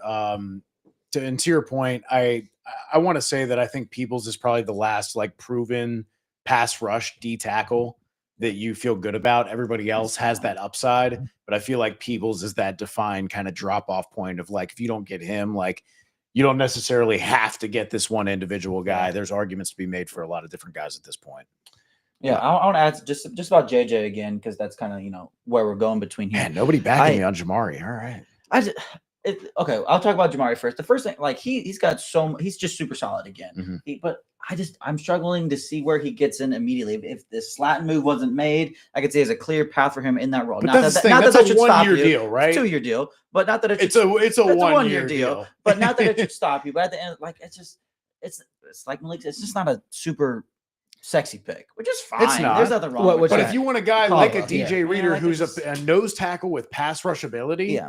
like I don't think he has like a giant repertoire, but I think he has better pass He just rushing moves upside. He just moves well. I think he moves really well for Uh, 320, 330 yeah, pounds. absolutely. But with JJ in general, I think he has some legit pass rushing upside as well. I know he didn't. The grades aren't phenomenal for him. Everything's plenty above average here, but just like I said, he's a former tight end. He just moves really well. He does a lot of things really well. I think just the upside is there. Again, he can do so much. 7 rushing touchdowns, Wildcat quarterback. He can play a little bit on the edge. He moves up and down the line. He's just a versatile defensive lineman that you can do a lot of stuff with. And it's just hear me It's out. just fun having 7 rushing touchdowns in your back pocket. We've made some good arguments for 2 interior defensive linemen. Oh, there's We've made plenty a of really guys I good like argument here. for the corner. You sold me on corner, and I see the impending need, right? Yep. Why don't we go corner? We got our pick coming up in a couple picks. Yep, Why we don't we can just argue. see who ends up getting there? Yeah, there's a few guys I like. And then we Okay. can I say, like the hey, corner. we'll make that. I'm sold on that. All And we right. had our poll finished off with the guy we'll be going with, Noel Williams, corner from There Cal. we go. All right. Yes, sir. I Love appreciate the scout Love team it. having my back on that one because I wasn't sure. I'm I willing to thought- hear the argument. I thought man. I thought we were in some risky waters here. But Noel Williams is a guy that can wind up being your can wind up being a very. He's going to score 10 good touchdowns for Denver. next player. year. Piggies go Yeah. home. I really want a Barrett Carter. But hear me I though, was like waiting he, to talk about but Barrett. Noel Williams is a guy that can wind up being a very good player for you in the future. Jamar I'm Carter. willing to stand on the table and say fuck. if they picked Noel Williams, I think he will turn into a Pro Bowl corner. Guys, can I make an argument here? Yeah. He's undersized. Mm, He's undersized, but the production is there. He's small, but his heart is big. Man, Willie Lampkin is a guy, man. He's fun. I don't know. I know. I know. Logan's so Barrett sad. Carter's so good. Ahmed Hassanine's so good. Yeah. Oh, Those Make guys are make good. the case. Make the case. Well, they're gone. yeah, they're gone. They're all gone. Sounds like your case is shit. It is. Well, Man. yeah, I think Willie Lampkin's fun. I watched him against an ESP Bulls. I was can't- watching I that just game. Speaking of Lampkin, Bro, we were talking he- about who stonewalled fucking Deion Walker. Willie Lampkin I did it like I could 280 not pounds. envision them putting a 5'11" Yeah. dude next to Orlando Brown. Yeah, I No. know. They'd be like, we can make it work. And as soon as you see them standing next to each other, you go, no, Yeah. I'm sorry. We were, I what mean, were you thinking? So I think There's a couple the two interesting names guys I here. think that are interesting is obviously I think these two are the ones I'm kind of looking at here. Jack Kaiser. I think Okay. Jack Kaiser and Damian Damon Martinez Martinez. is These very are fun. these are the two I think the Notre Dame connection obviously makes sense, but for Damian Martinez, he's probably one of my favorite running backs in this class. I think he is 5'11", 6 foot, but this dude is nimble between the tackles. And I think that's my concern with these other running backs is I want a guy that I can see upside as a pass or, as a guy in the pass game. And he's got it. Like I said, he was literally Cam Ward's outlet at Miami. He only had 17 receptions this past year, but he was his outlet. And this is a dude who arguably was the third best running back in college football after an Ashton Genty and after potentially like an Marr and Hampton. So I'm a huge fan of Damian Martinez, and I think he gives you something different that you don't have in the running back room, right? 6 foot, 5'11". He can do it between the tackles. He can do it at the short yardage, and he does give you some upside as a receiver. So if we're looking at running backs, I think Damian Martinez, but I don't know if any other names are sticking out to you guys. I'm really with you on the Jack Kaiser pick. I like that spot because you need to add to that linebacker room right now, especially if you intend to move on from Jermaine Pratt, which if you want to bring back Trey Hendrickson and you want to add a guard, you need to do that because Trey Hendrick's cap hit is going to go up, right? T. Higgins came down with the deal. Trey's going to go up if he gets that extension. You have to be smart about what you're doing, and that means that Pratt's probably going to be gone. It's just a matter of when. Kaiser, I think, has the, like you said, Notre Dame connection, also has the production scores and has been consistent, and that does matter, especially when you talk about in these later rounds. If you're not going to be the high-end athlete, if you're not going to be a crazy flying around the field coverage guy, okay, the least you can do is be very productive at a very good school. And I also wanted to say something really quickly. it sucks that we didn't grab the 3 tech that people were looking at here. But I also want to remind people, because I feel like this has been lost in translation. The Bengals have a defensive tackle that they drafted last year, I think is going to want to be a very good pro, and in Chris Jenkins Jr. Chris Jenkins Jr. showed a lot of flashes last year. I think he had 2 games where he had 2 sacks in both of those games. He was battling an injury at some point, but also the Bengals gave a nod to BJ Hill by bringing him back with that contract. They did go out there and sign TJ Sledden, and so this tells you that the Bengals feel good about at least their pass rushing standpoint. They made an emphasis of going out there, adding an absolute beast as a run stuffer in TJ, and they think that him coupled together with McKinley Jackson, coupled together with Chris Jenkins and BJ Hill, that tandem could be enough. But the real obvious thing for them was, hey, can we help Trey Henderson get another pass rusher opposite him? And let's not also act like the Bengals didn't move Joseph Ossai inside, and he produced a lot of success, and Miles Murphy. These are guys as well on the line that you feel very, very good about. And if they can produce and become what you hope them to be, the Bengals defensive line could very secretly become a strength for them. That all being said, I think Jack Kaiser does make sense here as the pick. Obviously, the Al Golden connection is undeniable. You pair him up together with a guy like Logan Wilson, you feel very, very good about what your future holds there. I like them. He's an older statesman, but he's a guy that you know what you're getting. You're getting an absolute model of consistency here, and I think that the fact that you're able to get him in this spot, albeit we were able to trade back and get some more picks, I feel like Jack Kaiser is a pick you once again feel good about. It's not sexy, but it's a sneaky move.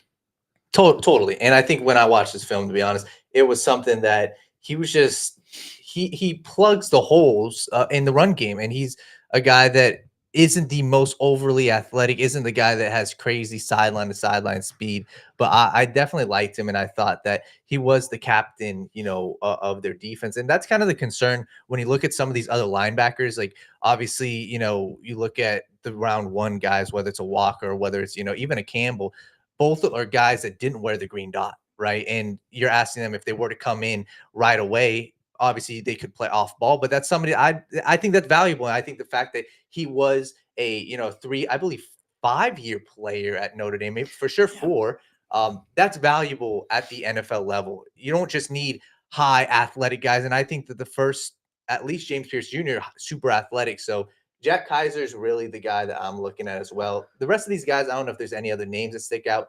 Honestly, not really. I think that these are kind of the 2 that really stick out to me. I'm going to be honest. I just kind of hate Jack Kaiser. Really? I just don't. There's nothing special. It is solid. It is absolutely. I don't think just the Bengals fine. need another averagely athletic linebacker that can do a little bit of everything kind of well. So who would you go with them? Well, just looking at the board, that's where it's tough, because I think Jack Kaiser does make sense in this specific area. Right. That's where it's like, I'm trying to find. I think I would pick Damian Martinez 100 times out of 100 times over Jack Kaiser here. I like Brashard Smith, another running back, a lot as well. We should go down a little bit too. I think if I'm going running back, those are the 2 guys I like a lot. Brashard Smith, a former receiver, kind of come into this SMU offense from Miami and just kind of went crazy. He's a guy that, I don't necessarily love his fit with the Bengals, because he's a lot of similarities to Chase Brown. He can make plays in the passing game and the rushing game, kind of just do a little bit of everything. I would, if I'm picking anybody here, I love Damian Martinez's fit with Cincinnati. He's a big bruiser. He can do a lot. He just complements Chase Brown so well. And I think that's just what I love about it. You don't need to ask Damian Martinez to do anything Damian Martinez isn't good at. And that sounds dumb, but you don't need to ask him to catch passes. You just don't. He just run forward, run through people, put his head down, and just run through guys. The Bengals need to improve in the short yardage game tenfold. And I think that's a guy that does that. And it sort of supports your argument. The Bengals just didn't bring in Oren Burks on a 2-year deal, or was it 3 year? 3 years. 2 or 3 years. They didn't bring him on that just to sort of be a depth piece. This is a guy they think has untapped potential. He hasn't played necessarily. He didn't play necessarily a lot for Philly down, early in the season, but he played down the stretch. He was extremely impactful. He's an athletic guy. He's very, very good. Oren Burks is a guy that they really, really like, man. And that's just we should go down a little bit again. Yeah, so I could see the Damian Martinez pick too, because I don't think we need to press. I also really like Luke Kandra here a lot as well. I know I don't want to say we're getting redundant with the offensive line, because I don't think you can ever really do that. But again, he's a true right guard. That's kind of where some of the issue might lie again. Just a very good football player, again, from Cincinnati. Not that they draft Cincinnati guys, but keeping the guy from Cincinnati in Cincinnati again, right after we just lost our other Cincinnati kid. But just in general, just another good, kind of more of a mauling offensive lineman. Now you got your guard duo of the future. He doesn't have to play year one if you don't want him to. But he's just another really good player. And I see people in the comment section saying Burks is the ADG replacement. I hear that, Ryan, but I say that with all respect, and ADG didn't play a ton for the Bengals, so I don't necessarily think he was brought in to play limited snaps. I think that actually in our golden system, the defense is going to look different. It's going to see 3 linebackers on the field a lot more often than what we're used to. And also, all of these 2-year deals are 1-year deal, guys. They're like the Sheldon Rankins contract. Yeah. They are like the Nick Scott contract. Yeah. These guys are here for 1 year, maybe 2 if the team wants you around. Yeah. So they shouldn't preclude you from taking anybody necessarily, because let's say things don't work out with the coaching staff, or some other change has to be made. You may have to pivot entirely. Yeah. I love the Damian Martinez argument. I absolutely hear it. I'm there with you guys. Said Will Howard. Will Howard's good. I don't know. I doubt he makes it here. I'm sold. I'm sold on Will Howard, not for the Bengals. Yeah. For the Raiders. I'm sold on Will Howard. Yes. That's good for you. You don't like him at all? I don't think we need to talk about Will Howard. We don't need to talk about it. I totally disagree with you guys. I think he's better than these other dudes that people are talking about. I think he deserves to be Jackson. We're talking about relative to the other quarterbacks what is called the worst quarterback class in the last 10 years. Of course. Sure, he's better than some of the other guys projected to go in round 5 of the worst quarterback draft of the last decade. Yes, I'll concede but I still disagree. Like Jackson Dart is getting first round. I think we're talking about 2 different things here. Totally. Totally. The last name I want to throw out a little bit is I don't know. Will you see if he's back up there? I'm scroll up. Oh yeah, Brandon Crenshaw Dixon from Florida again. He's more of just a tackle kind of guy. Man's got to shorten it down. He's got to pick one name. He can't have that many names. Whatever the hell you want to call him. It's a really good offensive lineman. He's more of your just kind of you're gonna stick him at tackle and kind of leave him there. He's 6'7". But again, we're looking at tackles of the future potentially, good depth options, potential. I don't really see him moving inside being that big, but it's possible. It's possible. But again, 3,000 snaps. Just a really good football player. Just a really good football player at tackle that does a lot of things well. Older, but can be a really good backup tackle with potential to start for you if you need. BCD, let's go. BCD, baby. All right. So Hakeem Adeniji 2.0. But bigger and stronger, Jack better. Kaiser. SEC. Jack Kaiser won. Are we listening to the audience here, or are we going? I think this is also. We're entering the point in the draft where I think Logan made a very compelling case for Damian Martinez. I do agree. Yeah. As someone who's advocating for Jack Kaiser is just the floor pick of feeling like you hit a single. I think Oren Burks signing makes me feel okay. Yeah. Right? Does it? I mean, no, but it does. Pull up linebackers, Pull up linebackers. I mean, for where the Bengals are planning to do. I'm sure it makes the Bengals feel better. I think you got some dudes down here. I would like to. Not that I'm like great at this or anything, but I would rather have Kobe King, Cody Simon, Cody Lindbergh, Danny Stutzman, Jay Higgins, and Teddy Buchanan all over Jack Kaiser. Wow. Okay, so we pick anybody else. So Damian Martinez. That's just me, though. Like I get the other. Like I still get the. No, I'd rather. Don't get me wrong. A very athletic class. I'd rather take a Damian Martinez. That's what I would do. I'm cool with Damian Martinez. All right. Malik. Yeah. What? Sure. Yeah, let's go for it. Okay, let's go for that one.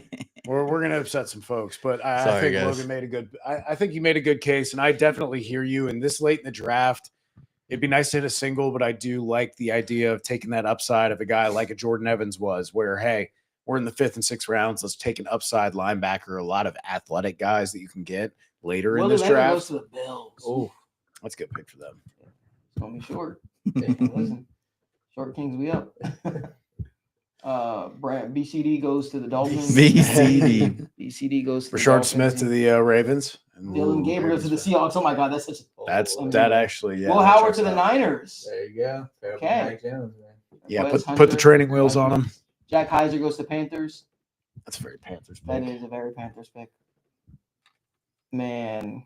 Colby Hudson goes to the Jaguars. Come on, what do you guys think, Daniel? I mean, Logan, talk about your pick, man. You made your pick of Damian Martinez. I love him, and in general, again, I love when you can draft a player with a clear role, with a clear responsibility, with a clear path to playing time, Everything about him is just so obviously clear. He's not going to steal much from Chase Brown, but he can do what Chase Brown isn't good at. That's running in the short yards. That's running between the tackles. That's running, getting 3 yards when you need 3 yards. That's what he's going to be great at. He can be your goal line back. He can just continue to move the chains, which is something the Bengals just desperately need, and complements Chase Brown phenomenally well. So I just want to say something real quickly, Daniel. Yeah.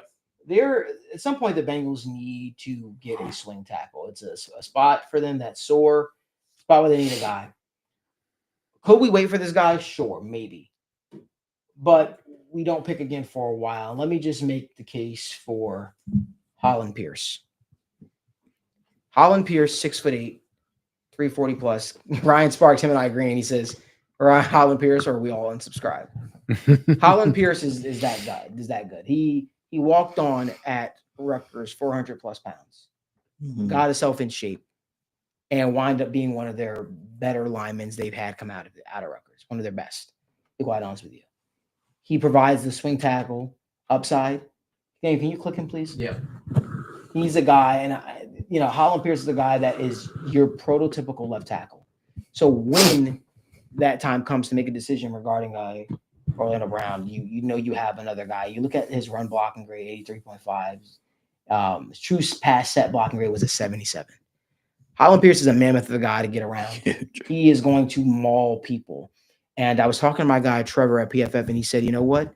Honestly, he said Holland Pierce could find himself being a day one starter. Now, people do wonder, hey, can this guy can he pick up his feet? His feet are a little bit sluggish at times. I was talking to Holland Pierce at the combine. He said, I'm even willing to move in the guard to learn. This is a guy, like, you look at his size, though. He's a mammoth of a guy. This is all about keeping Joe Burrow upright. I know I talked about Noah Williams, and I was excited about that pick, but this is a pick that I feel very, very strongly about. And what better guys for him to have, learn from than Amarius Mims and Orlando Brown Jr. Yeah. The same exact size. Not too many tackles that have the same exact size as you come in the draft that to that respective team with 6'8", 340 plus, and you get to learn from. I think Holland Pierce, when you turn on the tape and you watch him, the one thing that stands out is he has violent hands. He is violent in the run game. He is violent in the passing game. Can get even better on the passing game, as he admitted. But this is a guy that once he gets his hands on you, he tends to rock you back in a big way. And if you watch Holland Pierce, he gets to the second level. He's always reaching out. He's always looking to find someone to put a hand on. To me, that's what the Bengals miss. He's a nasty offensive lineman. Nice guy, but he's a nasty offensive lineman. I think he's going to wind up being one of the best steals of this draft. So for me, Holland Pierce is my unequivocal pick here at this spot. Not that I need to sell him anymore, but 750 plus snaps on both sides, both tackle spots is phenomenal, especially for a guy that is that big. When you can kind of have that versatility of being able to work on both sides. I know that doesn't seem too difficult to most people, but it's difficult for anybody, much less a guy that came into camp as a 425-pound lineman. Like I have no qualms with Holland Pierce. Yeah. When I watched this film, I was watching Kyle Malone guy film, and I was seeing an offensive lineman that was always running down the field right after Kyle Malone guy. It was him at 6'7". He was doing it. And if I really strongly advise people just turn on the film, and he's just got the look of an offensive lineman. It almost looks like when you watch, Willie Anderson, he's got the big neck roll, and he is a downhill mean offensive lineman. And quite frankly, when you just look at edge rushers, he makes dudes look tiny. Like this dude takes one step and the edge rusher takes 5 steps and he's still there. So I'm with you. I think the size is very rare for you to get this, and a guy who's been this, long of a starter here in round 5. So I'm a fan of him. And for people saying, "Oh, you can wait to get him later," and realistically, he won't be here. No, he will likely be a fit. I don't see anybody else really inspiring anywhere else. You can make the argument for some guys here. I really believe that. We're at the point where you can make an argument for mostly anyone. Pretty much everybody. Like Robert Longbeamer, another guy that I like at corner, but I'm not making an argument after we just picked Noah Williams. I think that, listen, I feel, I know I said I wouldn't stand on the table for anybody, but I said I wouldn't. Listen, Colin Pierce is a guy, man. Yeah. He's a dude. And I think that I'm sold on it. I think, Yeah. I think we can pull the trigger on it. I feel good. All right. about it. you will not be regretting it if Orlando Brown needs to miss a game or two. I was going to say, if won't you're be sitting there and regretting you got him and Cody Ford as your backups, I feel like you're in a pretty good spot. Yeah. All right, I'm good with it. Colin Pierce, the Fucking 5th man. round, 150. Well, wait, let's see what the poll says. Yeah. What are the poll, Oh, what are the let me, polls let me, saying? yeah, let's see Let's what. see what the poll is saying. I want to hear Yeah. from everybody else. And somebody said, Jacqueline and I said, will he go after folks who go after Burrow or risk a penalty to make defenses Sure think hope twice so, about him? man. He's nasty, man. He defends his guy through and through and through, man, all the time. I've seen that guy block somebody all the way to the sideline. He is just, you could tell how much the game means to him too, man. And you want those type of guys, man. I think Colin Pierce is definitely a no-brainer. So yeah, I got no qualms with Colin Pierce at all. No. Yeah, None. I None think at that's all. a good pick. That's where I stand. Daniel, where we at? Yeah, I mean, I'm just putting it in. Most people, let's see what they say, but I think that this is going to be kind of a consensus pick for a Holland. I don't stand on the table for many people, honestly. And the people that I've stood on the table for, respectfully, I think we can all agree. So far, I've panned out. Mine is Jermaine Burton. So far, TBD. TBD, and that's TBD. TBD, yeah. And we'll see. We're still waiting to see what Dwight McGlothern. I think he played pretty good. wanted No, to he see played solid. I'm just Yeah. saying it's been a year. Like he wind up being what, undrafted, and then he wind up. he should not have been undrafted. I was there. And then he wind up being a starter. He Yeah. wind up being a starter, albeit it was due to injuries, but he played well. Polls got 71% Holland Pierce right now, 21 votes. And once again, we appreciate everybody voting. We Simply click it, and we're gonna be doing this every single We week. got almost 300 people on the live, and we got 78 likes. If you guys could do us a huge favor, just give the video a like and subscribe to the channel if this is your first time here. Turn on post notifications so you guys don't miss when we go live or upload content. Admittedly, there's so many amazing content creators in the Bengals space that do this, that do so much content. But this is truly my favorite time of the year. So, yeah, for me, Holland Pierce. Yeah, I think we're good. 67% right now, 24 votes. Holland Pierce it is. Feels like a runaway election. All right, cool. All right, good deal. Wrap it up. I'm a fan of it. I love that, man. All right. Now we got a little bit before we pick again. But we picked pretty close back to back 90 or 190, 193 with our a little extra. Guys, let me just say, Logan, Evan, Daniel, our scouts, you guys have made me very, very happy with the draft. Seriously. Great. I think every pick, for the most Nick part, Nash. every pick I really believe is just hear me out. I believe every pick that we've made is one that's going to make this team better. I genuinely even if it's not sexy. It doesn't feel like these picks that we've made. And honestly, the Bengals have to be intentional because of the lesser amount of picks they have. It feels like every pick, 100%, every pick that they made, it feels like that's a steal for the Eagles. Let me just say that. Roger Longer, he's going to be a very good player. But I feel like it was the right pick. I feel like it was the right pick. Oh yeah, I like it a lot. I mean, we're this later in the draft. I know 5th round. Quinn Ewers goes to the Bills. I like that for them. I love that for them. Cowboys.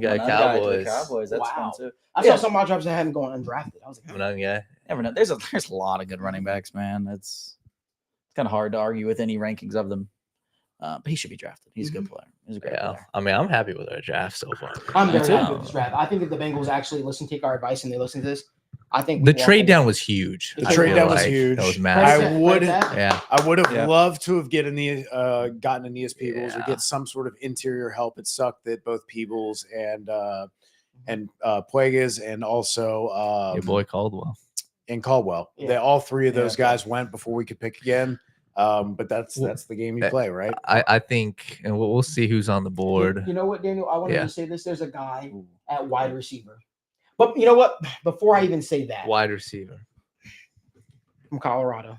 Oh, interesting. I really like him. Interesting. Has the return. I think he was the best receiver at Colorado. I think that a lot of people got a lot of hype, but I think he was the best There's wide receiver. some good receivers here, man. Not Jimmy Horn Jr. Yeah, your boy. LeJounte Wester. He's fine. I think LeJounte Wester was the best receiver at Colorado.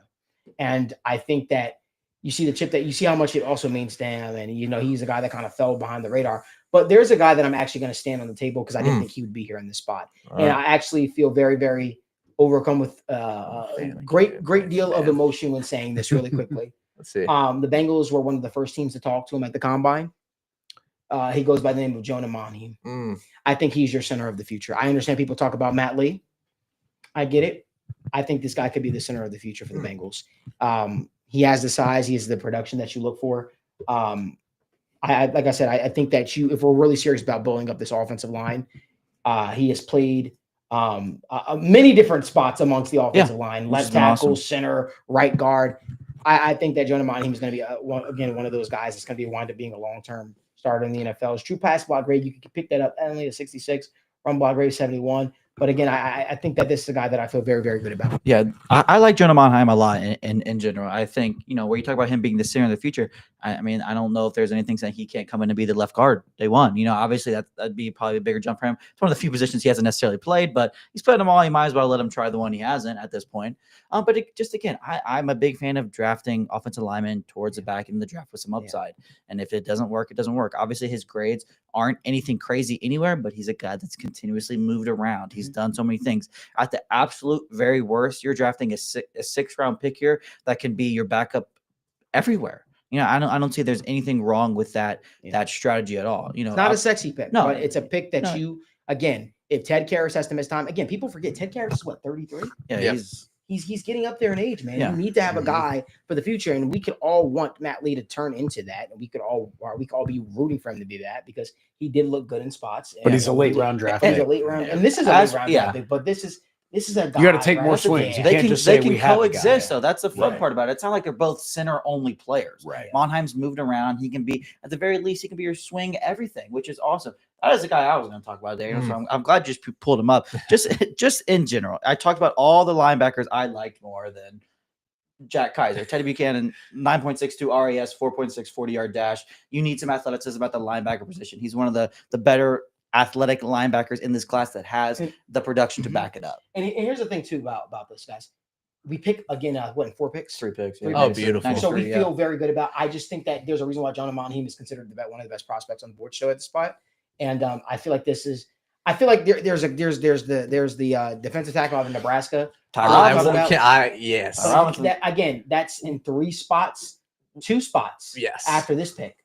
All right. I feel very, very overcome with I need to stand on the table here, and I need to say that I think that Jonah Monheim is a pick that all Bengals fans might be like, oh, another offensive lineman. But we'll be saying another offensive lineman if a guy goes out with an injury. We'll be seeing another offensive lineman if Joe Burrow is getting hit. Like now you feel if you need to bench a guy or if a guy needs to miss some time, you feel a little bit better about your depth here. And for me, I feel like the Bengals' depth at interior offensive lineman has been tested the last couple of years. And I understand they brought back Jackson Kirkland. I understand they brought back Cody Ford. Even though Cody Ford showed some promise, Jackson Kirkland is not making me feel overcome with we're set at the offensive line for me. No, for sure. People are asking about linebackers. I want to bring up another guy who's just at the top right there by Teddy, and that's Jay Higgins. I love Jay Higgins. And I want to bring up Jay Higgins. Though. That's the thing. I want to see the testing when he does his pro day stuff. But that's the thing, right? Is you got a guy who's 6'2", 232, and he's 23, but he's had 2 back-to-back really good years of linebacker playing the Big Ten. And in coverage.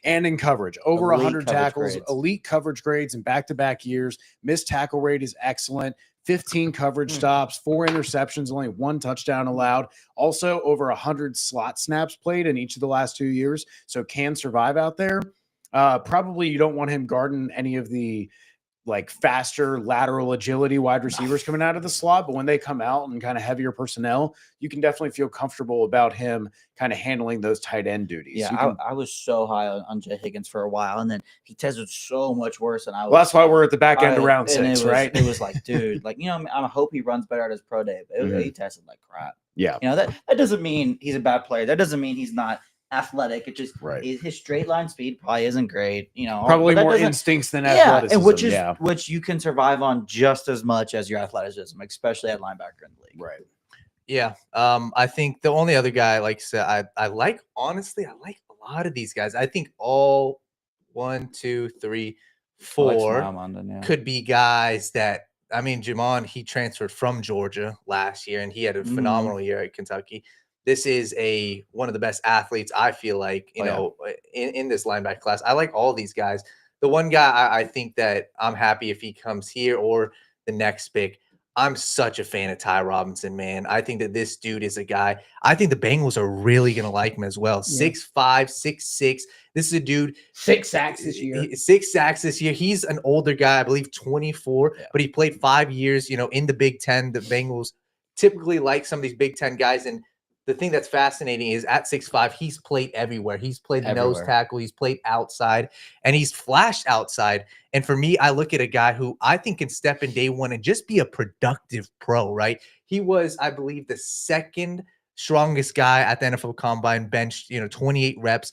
The rest of these, defensive tackles couldn't even do that. And this is a dude, realistically, you could see him get snaps on the edge. But I think he's a guy I'd be so confident, just as my DT5 this year, get some couple snaps if guys get injured. And I'm confident this dude just going to be a very, very good pro. We saw him do it at the Senior Bowl, right? Against some of the best offensive linemen, easily worked his way on the edge and in the interior. So Ty Robinson, I look at the amount of snaps this dude has played. He's played great competition. He was a captain at Nebraska.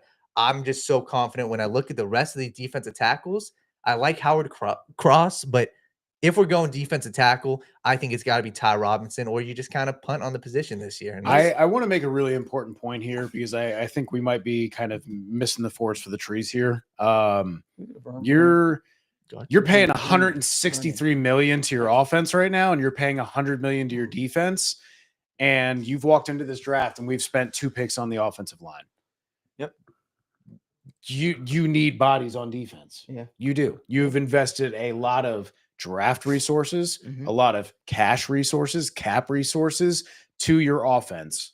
You have to stock the defensive cupboards, especially if you're not going to get elite or high quality players. You have to take a lot of swings at the middle tier free agents like the Von Bells, the Cheeto Wouziers, the DJ Readers, and that applies to the draft just as much as it does free agency. As much as I would love to add a third offensive lineman in this draft, I can't sit here and honestly say we haven't added to the defensive tackle room. We haven't added to the linebacker room.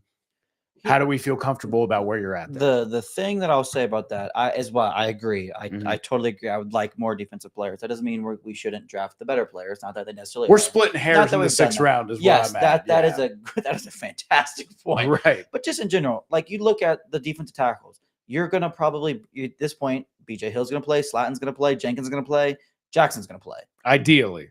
Yes, ideally. But then again, are we going to draft since we didn't draft them early, is there a point to draft players with worse draft capital than the guys you invested in last year? So are you going to be investing a time into your 4th rounder, 5th rounder over your 3rd rounders last year? Maybe, maybe not. But so like when it gets past that point, if you're not drafting the DT early, then it gets kind of like, then I can see it, because then it's like the path to playing time isn't obvious for a non-elite tier player.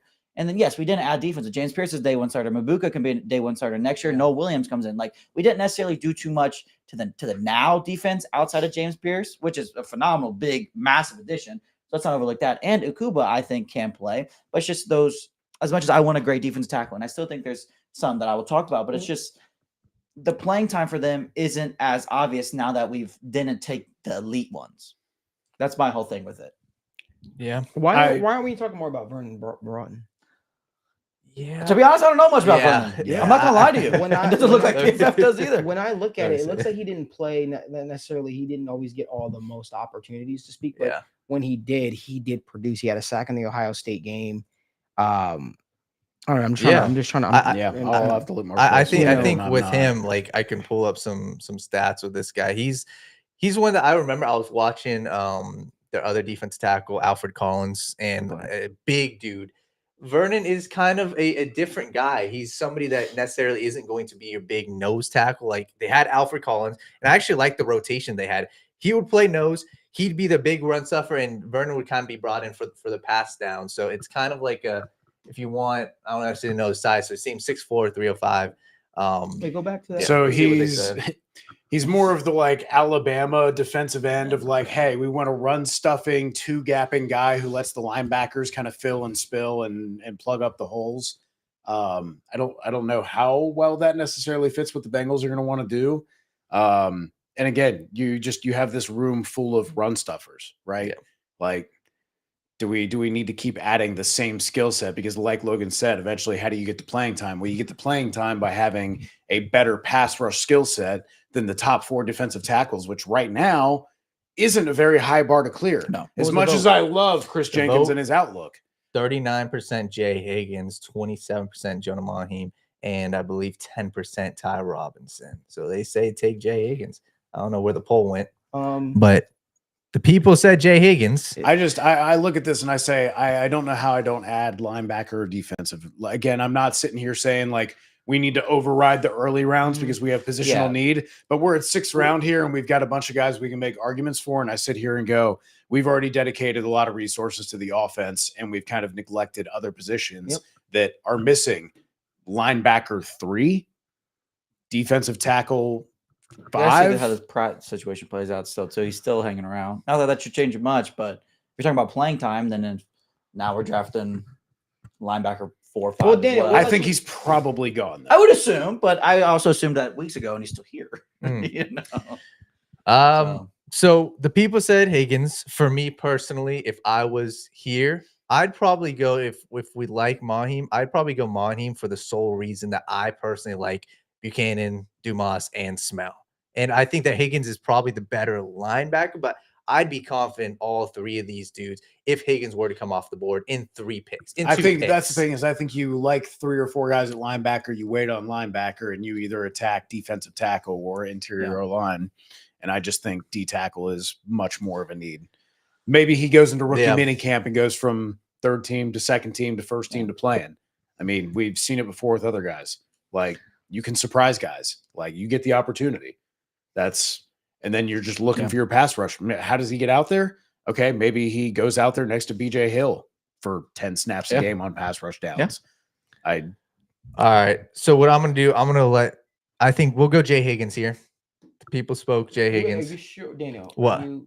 You're Robinson guy. I mean, make his case first, guy. Make your case for your guy. No. I would make the case for him all after as well. Like I think that because I want to make the case for Jonah Mahim in 2 picks. Okay, so I'm going to add a couple more names into the list because we're picking 3 picks, and I want to get other names out there. But you guys continue. Well, I think it's tough.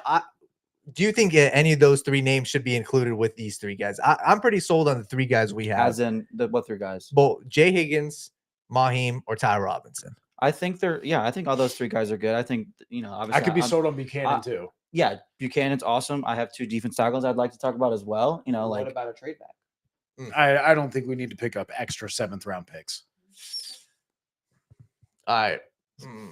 Who would be the guys you're discussing? Okay, so for my 2 D tackles, first up, again, I know I was gonna save from 193, but since we're all kind of trying to figure out how we want these last couple picks to go, the first one I'd like to bring up was Thor Griffith from Louisville. The thing with Thor, he came from Harvard, which is always kind of cool in general. Harvard football player, smart guy. There's a lot of questions about how he would transfer to the bigger schools. Yes, his numbers were down a little bit, but it's his first year against bigger competition. He's a defensive tackle that has an 84 run defense grade and a 71 true pass rushing grade. Like that's a solid base for a 6th round defensive tackle. He's got some pass rushing like juice. Jamari Caldwell. Yeah, he's got more size. He's 6'3", 320. So he's not some tweener. He can be a guy that stays in the middle of the field and just kind of does a little bit of everything for you. Again, the numbers are a little down, taking the step up in competition, but the numbers are still at a good rate for a defensive player in general. And that doesn't mean there's not more upside there still with the production he had at Harvard. And the other guy that I'm going to bring up is way down on the board here, Jared Harrison Hunt from SMU. And again, I found this guy first when I was watching Elijah Roberts, who I also absolutely love. But again, he's going to be more of your pass rushing interior defensive lineman, 6'4", just under 300 pounds, with again an 83 grade in true pass sets when rushing the quarterback. He's a guy that has 56 pressures over the last 2 years from the interior. Just a guy like I know it's hard to rank every player, but he's nowhere near the 325th player in the draft. You don't have a defensive tackle put up over 50 pressures over a 2-year span, a 10 sack over 2-year span, and just not be a draftable graded player. It's just when we're looking at a guy that can maybe find a way in the field early, it could be, in the interior with a true pass rushing upside there to where, there's an obvious strength that he has that just a lot of people don't possess in this range. Those are my two. Yeah. Man. I still really like Jonah Monheim though too. I'm not gonna lie. Yeah, I think. All right, here what we'll do. But Evan's point about the defense is Let's totally go. valid. So we'll go Jonah, and then we'll debate for the last two. I think that we're here in 2 picks. I pray that you're going to get any of the linebackers that we're gonna get anybody we just discussed Right. probably still. Yeah, we weren't drafting Lambert Smith, and we weren't drafting. Tosh Brooks could play. And but I we already like drafted. having these back-to-back picks here. So I think the trade back Okay, so definitely. now we helped. reset. I Jonah think it's Monheim- between we took Jonah Monheim. Higgins and Ty Robinson. For me personally, I think that you do need depth at the linebacker position. I totally understand. I do think that there's a lot better talent all around. But I think that you're going to be able to get one of these guys also in undrafted free agency. I think Smell is the guy that I would totally be circling. A huge athlete and a guy who just flies around the field. He was, the co-partner to Jalen Walker. He was not their middle linebacker, but he's the guy he matched up against tight ends. And he's a guy I think that he is best when he's attacking the screen game, wide receiver screens, running back screens. He is best going downhill. He diagnosed them well.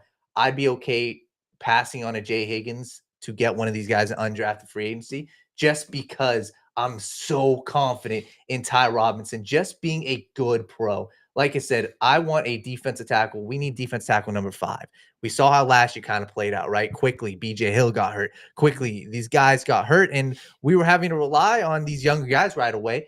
I think Ty Robinson is a guy I'd be confident relying on him right away. And I think he brings you something different that you don't have in this room. You don't have a 6'5" guy at the defensive tackle position that can play all these spots. And like I said, he played in the Big Ten. Cincinnati loves these guys that played in the Big Ten. He played some of the best teams. And like I said, team captain, I'm just sold on Ty Robinson. And I think he's a guy that I've loved this entire process. And I think that it's a realistic pick for the Cincinnati Bengals, especially since the way I look at it, we didn't address defensive tackle. So I think I'd be willing to take a chance on him.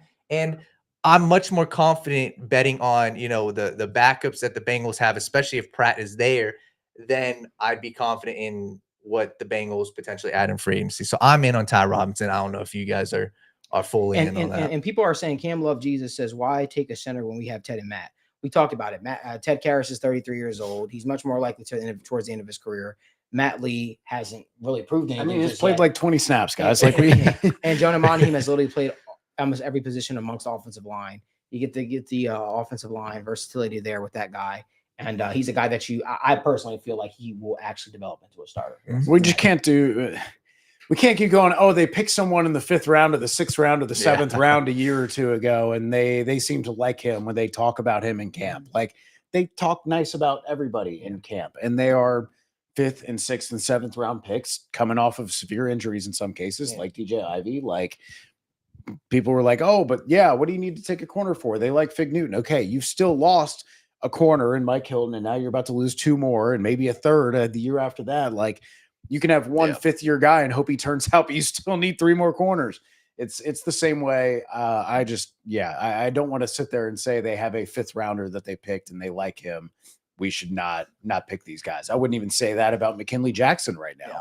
If you try to tell me anybody that was a nose tackle style of player like a Thor Griffith, I wouldn't go, well, I won't pick them because I've got McKinley Jackson who played a couple hundred snaps and probably not even that. And depth is picked in the 4th round, right? Depth is important. Right. All right. You guys sold on Robinson, or you guys want good on Jay? Robinson. I have one other guy I'd like Real to quick. bring up that I've talked to you about. Bengals met with him as well.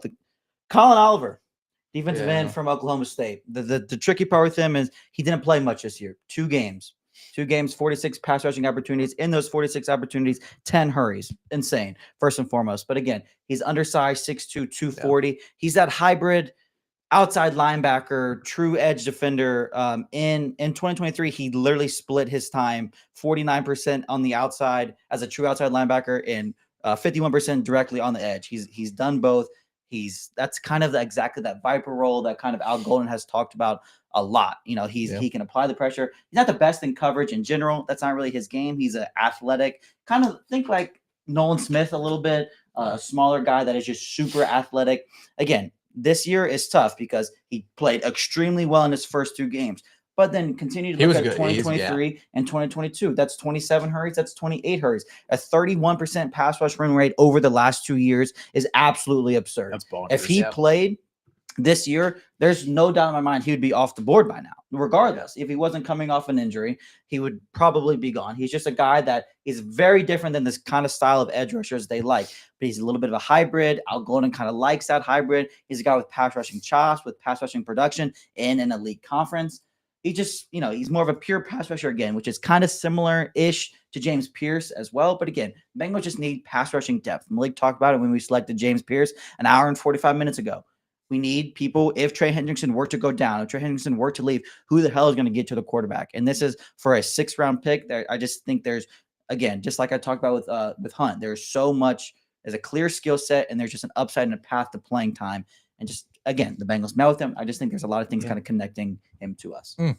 Yeah, I like him. I almost forgot about him. Shame on me. No, I like him. I think, and this is about the time you get him because I believe it was, I don't know if it was his knee or his foot. I think it was his knee. But you really talked very compelling about. I mean, both of you guys are making good arguments. I'm good with either one. The Ty of those Robinson guys. one is I'm with Robinson. Yeah. I think you need a different flavor of defensive tackle, and I think he can give you that.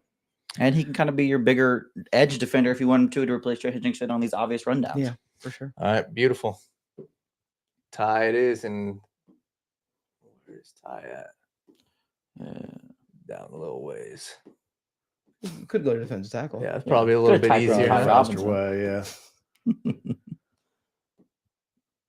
Safety. That's safety. Oh, Daniel's all over the place right now. all over the place. The pressure's on. Quit drinking. There he is. There he Robinson. is. 43. Final pick in the Bengals draft. All right. We finally got the defensive tackle.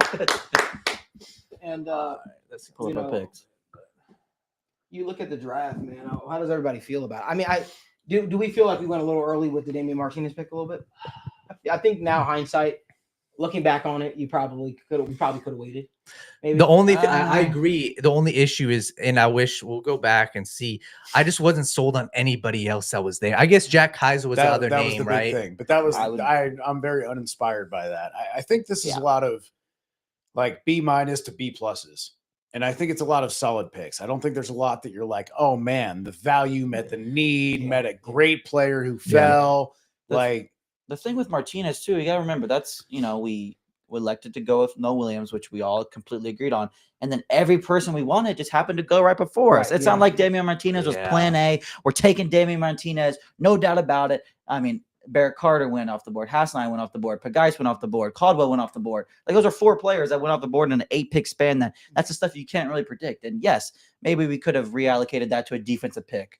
That's totally like a fine thought process. But it doesn't make that defensive player better than Damian Martinez is. Like Damian Martinez is still going to be. He has a role. Damian Martinez is going to score touchdowns in 2025 for the Cincinnati Bengals. The Bengals have been bad in short yardage situations for like 4 or 5 seasons on defense and offense. Yeah. There's more ways to. I know, like we're all offense. There's still. I'm just saying in general, like in the draft, in the thought process, there's still, no matter how bad the defense is, no matter what you want to do, there's still more ways to improve this team than just drafting defensive players. Good call. Whoops. Still working out the kinks. All right, there we go. A lot easier. Yeah, I don't think it's going to love it because we took some guys earlier than PFF's They also haven't updated their board recently. It was a couple weeks ago, maybe pre-combine, but yeah, I know they still need to. They gave us a B. Gave us a B minus. I knew they wouldn't like the Tate Ratledge pick because they had him ranked. I love Jonah Monheim. Yeah, Jonah Monheim. Thank you, Logan, for saying I like Jonah Monheim a lot. Man, I'm a fan of this, and I think that it's definitely not a sexy draft, but I think he's an immediate starter in the next 2 years. I think Tate Ratledge, you're drafting him to be an immediate starter, and both of these guys, I'm very. They will start for you by next year. Yes, absolutely. By next year. Yes, Damian Martinez is going to co-start right now. And a Holland Pierce. I think that if you want him, and to be honest, Malik, I think there's a real world where if you're here, you entertain taking him there in a real draft. I think that there's a chance if you're confident in him there, and I think that I'm happy with this. Like people can be upset, and I think the one point you can make is defensive tackle early. But I think that this is a realistic option that the Bengals should be looking at, specifically the fact that they have 4 guys on their team, 3 guys that they can say, hey, you're going to be getting serious starting minutes or starting snaps this year. I said You know minutes. what I think, man? I think that you left this draft with 5 potential starters. Yes. That's what I think. I think you left this draft with 5 potential starters. If not, like to their point, if it's not this year, definitely by next year. Yeah. I think Cooper will slot in at free safety after week 1. After well, he's respectfully, he is, I think, a first-round talent. Like I think that when you look at these other safeties, Malachi Starks didn't have the ball production he had. And when you look at, I'm not going that far. He's a top 50 player for me. He is totally a top 50 player. I think he's definitely too small. Too small, not a consistent enough tackler. Hear me out, though. Yeah, I agree with those points. I don't agree that he's a first round. That's where I got to push back. But people didn't think Jesse Bates also was a first round talent. He evolved his game over time, right? And he got better at the issues that people thought. People thought Jesse a little smaller. People thought Jesse Bates might have tackling issues in the NFL. And these things are correct. Well, you hope they're correctable. But I do think that could still be a starter. I think that I think what you're bringing him in to do, to be that field general, that guy that's going to be able to high point the ball, find the ball in the air. I think that's a spot where you feel good about. Totally. Honestly, I can make the case and say you got a couple of even more starters. But I leave this drive saying in the 6th round, the Bengals have a guy that I look at that for whatever reason is not going as high on these PFF mock drafts. Yeah. But I think Jonah Monheim is going to wind up being a very, very good pro, man. I need to reiterate again and I see people saying the same thing in the comments. I worked for PFF for a number of years. These grades are based solely on how they reflect on PFF's board. And the Trevor Sikkema, who's the lead draft analyst for PFF himself, would tell you that those rankings that are up right now do not accurately reflect what he's talking about now, because just the other day he was talking about Jack Sawyer being a potential back end 1st round, middle of the 2nd round guy, and he is not ranked there. They absolutely have guys who are not ranked from smaller schools that still need to test, still do pro days, still need to get to their evaluation. So this is not their final board. And you'll see these. I bet that Radlich moves 15, 20 spots up their board from 89 where they have him, because I don't think that's really likely. I think, again, a lot of these are also influenced, especially when it comes to PFF. Positional value matters a lot to PFF when they are doing their board. They are one of the leaders in quarterbacks, wide receivers, edge defenders, corners. You take those early, you're going to game the system. So we could just take quarterback every single pick and get an A. And we walk out with an A+ and look how good we are, pat everybody on the back. But that's not realistic. And we're doing this as we are, trying to be as realistic about approaching this as possible. So don't read too much into a lot of these grades. There's a linebacker that PFF has ranked 250 that Dane Brugler for The Athletic has ranked as 80th overall. So that's a 170 pick disparity. That's catching up in the process, and we're going to see other consensus boards catch up to PFF, catch up to Dane Brugler, catch up to each other as everyone kind of trades information and catches up on the draft. One thing that's kind of shocking to me is how many 6.9 Bengals fans who's every war room. I think he thinks he can draft better than everyone, including us. But he's like, we reach on all of our picks. I don't feel that way. Well, look at who's on the board, because if you just look at this right now versus outside of when we were picking, I feel like every single pick that we made was perfectly reasonable. And when we didn't feel like there was somebody who was worthy of the pick, we traded back. I'm sorry to cut you off. I just feel like I walk away from this draft feeling like I don't know why. If you would walk away from the James Pierce Jr. pick feeling unhappy, I don't know why you would. You literally, we're the same team that literally was saying we need pass rush, we need help on the edge, and I don't feel like we reached for him because I genuinely think he was the best player available too. At that point, I think that's why we got an A there. But I think you walk away feeling, when Trey Hendrickson retires, or walks away, whatever, depending on what happens with his situation with Cincinnati, you feel like you would like to think that you drafted a guy that could be your long-term defensive end one for the future. So I think the main, it just feels like a very different mock draft than a lot of people have expected. But it when I sat here and I was thinking about it and I had the discussion with Evan earlier, yes, we could have went defensive tackle. Yes, we could have brought in another edge. But when would you like us to do that? Yes, we took James Smith Jr., phenomenal player. And then we got Tate Ratledge, immediate day one starter at a massive position of need. And then we all loved Andrew Makuba. He's a great player, another position of need. Nobody really likes Geno Stone. He fits Al Golden perfectly. Okay, who of those guys did you want to replace? Because if you're telling me you want to draft a round 4, 5, 6 edge rusher, I won't fault you at all. But again, it goes back to the direct conversation I had with Evan. Where is a round 4 edge rusher fitting in? Yes. Mm-hmm. Where is a round 5, 4 defensive tackle fitting in? And yes, we could just draft defensive linemen in those spots to say, hey, look, we drafted defensive linemen, but that's not the point of the draft. We want to draft players like we did. Noah Williams has a future starting job as soon as next year, could even work into a job this year. The Bengals love the draft early. We got corners coming off the book next year. He can slot in right away. Damian Martinez can come in right now. And like I said, he will score touchdowns for the Cincinnati Bengals next year. Holland Pierce might not have that immediate production, but when you're talking about pure upside and that pick, it's higher than anybody available. It's higher than some of the people we drafted beforehand. Jonah Mannheim, again, versatile offensive lineman that could play a number of positions, that could honestly come in and start at left guard right away if you really wanted. And again, Ty Robinson. Now we finally got your defensive lineman. But again, it's with the purpose, the value, the positions, his flexibility across the defensive line all met something we're looking for. We can't just draft stuff because that's what we need. If there's no clear path to playing time, if there's no obvious role for them, you can't just take them for the sake of filling in the room. Well, if you hate the Tate Ratledge pick and you say, well, you just reached on that, and that's the one I really have a problem with, because, I mean, if we want to argue over C and C+ picks, okay, like it could be either way.